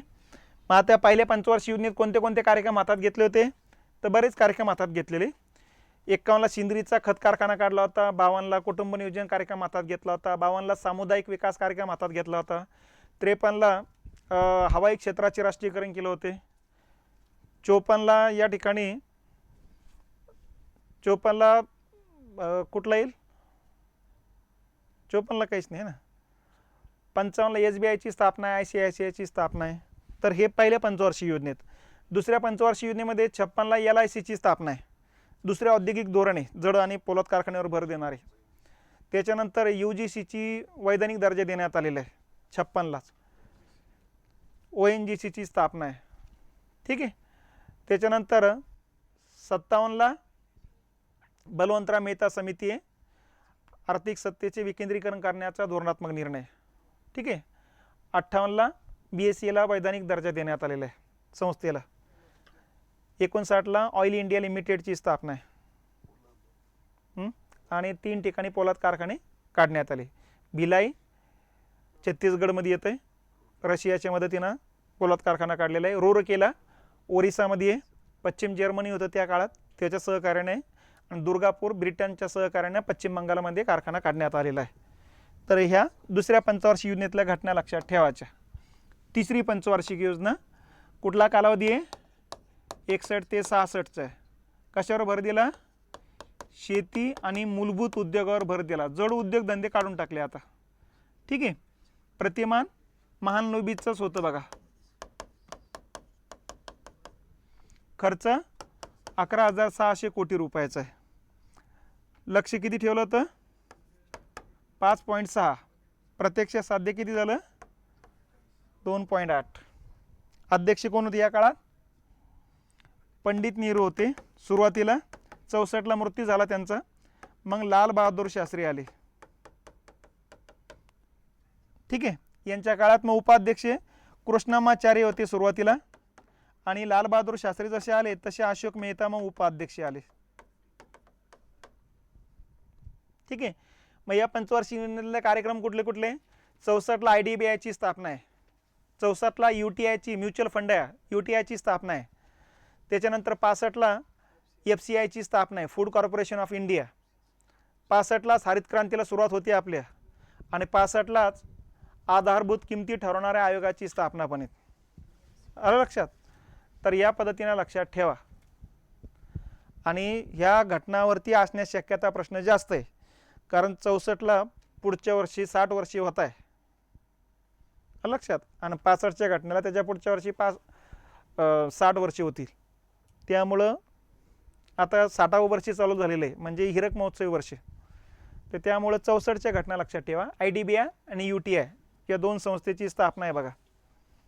झालं का? ओके. मग ह्या पंचवार्षिक योजनेमध्ये अपयश का आलं? तर 62ला भारत चीन युद्ध, 65ला भारत पाकिस्तान युद्ध, 65 ते 67 पर्यंत पडलेला दुष्काळ. तर ही 3 कारणं आहे की त्यामुळं या पंचवार्षिक योजनेमध्ये अपयश येताना दिसतंय. ठीक आहे.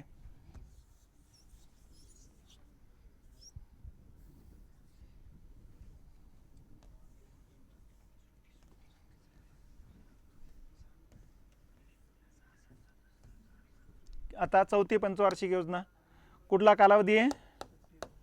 69 ते 74. कशावर भर दिला? स्वावलंबनावरती भर दिलेला आहे. ठीक आहे. प्रतिमान काय होतं?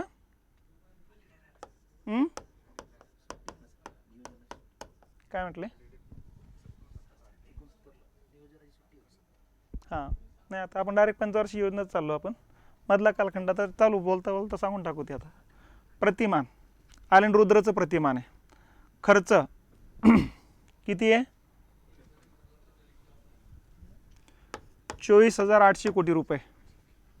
लक्ष किती ठेवलं होतं? 5.7%. प्रत्यक्ष साध्य 3.3%. अध्यक्ष इंदिरा गांधी, उपाध्यक्ष धनंजय गाडगीळ होते सुरुवातीला. ठीक आहे. नंतर DP धर आले होते. गाडगीळ आणि धर दोघं जण राहिलेले आहेत. ठीक आहे. आता या पंचवार्षिक योजनेच्या अगोदर लक्षात घेतलं पाहिजे की 66 ते 69च्या कालखंडात वार्षिक योजना राबवलेल्या आहेत. त्या कालखंडाला आपण आर्थिक नियोजनाचा सुटीचा कालखंड म्हटलेले आहेत, कारण आर्थिक स्थिती बिकट झाली होती आपली, आणि या बिकट आर्थिक स्थितीमुळे साहजिकच पंचवार्षिक योजना राबवण्याकरता पैसा नव्हता. एक तर राजकीय अस्थिरता पण होती या कालखंडात आणि आर्थिक अस्थिरता पण, कारण लालबहादूर शास्त्रींचा मृत्यू झाला आणि नंतर मग काँग्रेसमध्ये 2 गट पडले, सिंडिकेट इंडिकेट असे नाव पडलेत त्यांना. इंदिरा गांधींचा एक गट आणि मोरारजी देसाईंचा एक गट. त्यामुळं या ठिकाणी राजकीय अस्थिरता असताना या ठिकाणी थोडी भीती वाटत होती सरकारला.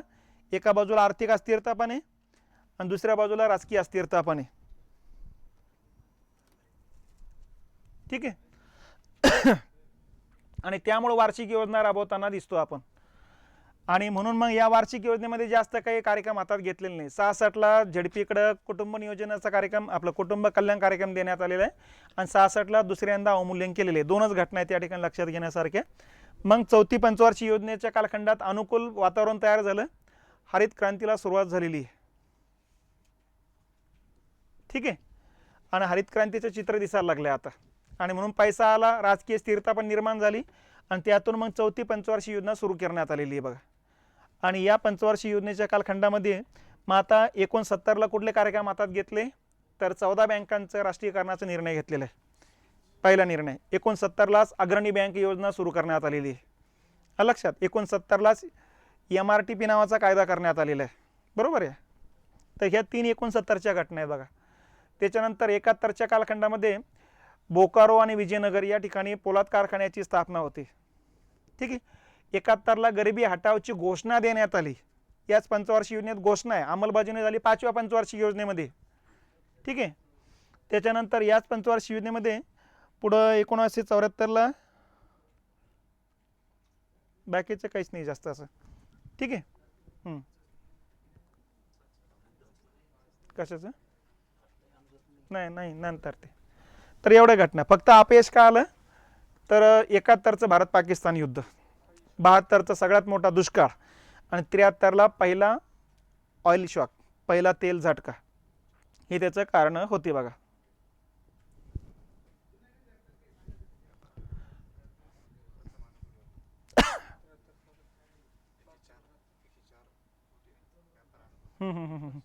हां, याच कालखंडामध्ये 72-73ला भारताचा व्यापार तुला अनुकूल होता 104 कोटीनं. ओके, बरोबर आहे. झालं का? 5वी पंचवार्षिक योजना कालावधी कुठला आहे?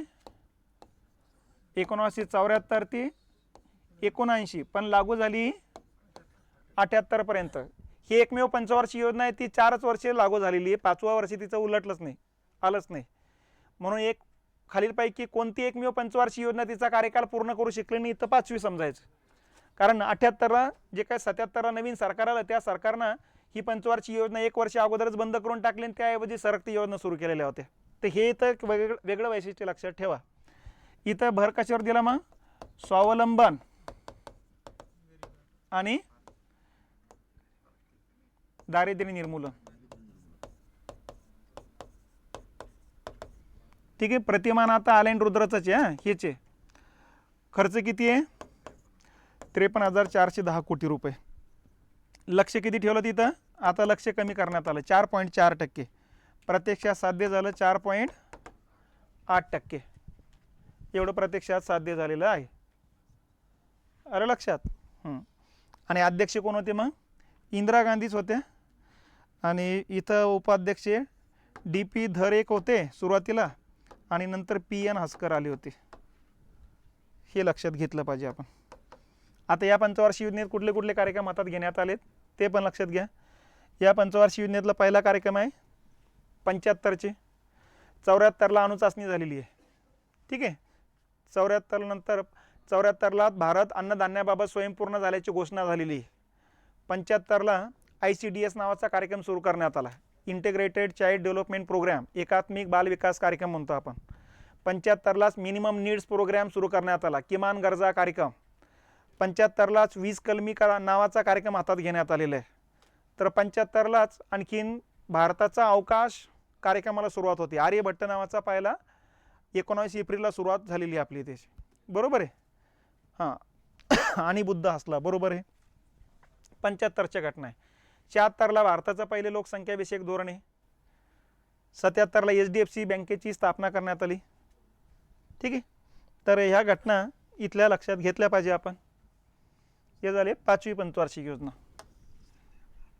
मग आता 5व्या पंचवार्षिक योजनेचं वैशिष्ट्य काय? 77ला सरकार बदललं गेलं. मोरारजी देसाईंच्या अध्यक्षतेखाली जनता पार्टी सरकार आलं. त्यांनी ही योजना रद्द करून मग सरकती योजना आणली. रोलिंग प्लॅन, साखळी योजना म्हणतात त्याला. रॅगनर आणि देसाई यांनी प्लॅन तयार केला. मूळची संकल्पना गुन्नार मिर्डालची होती, अमेरिकेतली. त्यांनी मग अल्पकाळासाठी, मध्यम काळासाठी, दीर्घ काळासाठीचे प्लॅन तयार केले होते बघा. त्यालाच आज आपण म्हणतो असतो नीती आयोग जे राबवतं ना सध्याचं, तर ह्या साखळी योजना आहेत त्या. तर सुरुवातीला कधी राबवल्या? 78 ते 80च्या कालखंडात 2 वर्षे राबवले गेलेले होते बघा.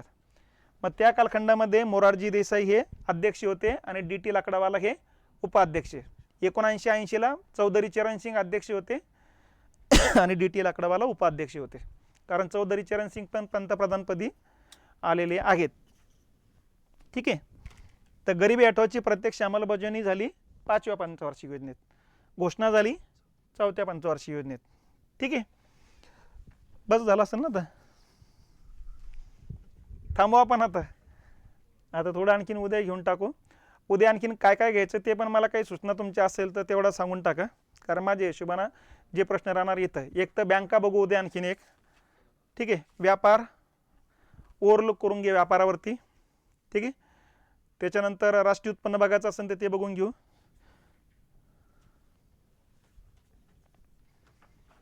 उद्या ते करू आपण. आता उद्या भरपूर वेळ आहे आपल्याकडे. तसं भूगोलचे काही मुद्दे बघून घेऊ आपण. आणि याचे प्रश्न घेऊन टाकू पंचवार्षिक योजनांचे. संघटना एक घेऊन टाकू. ओके.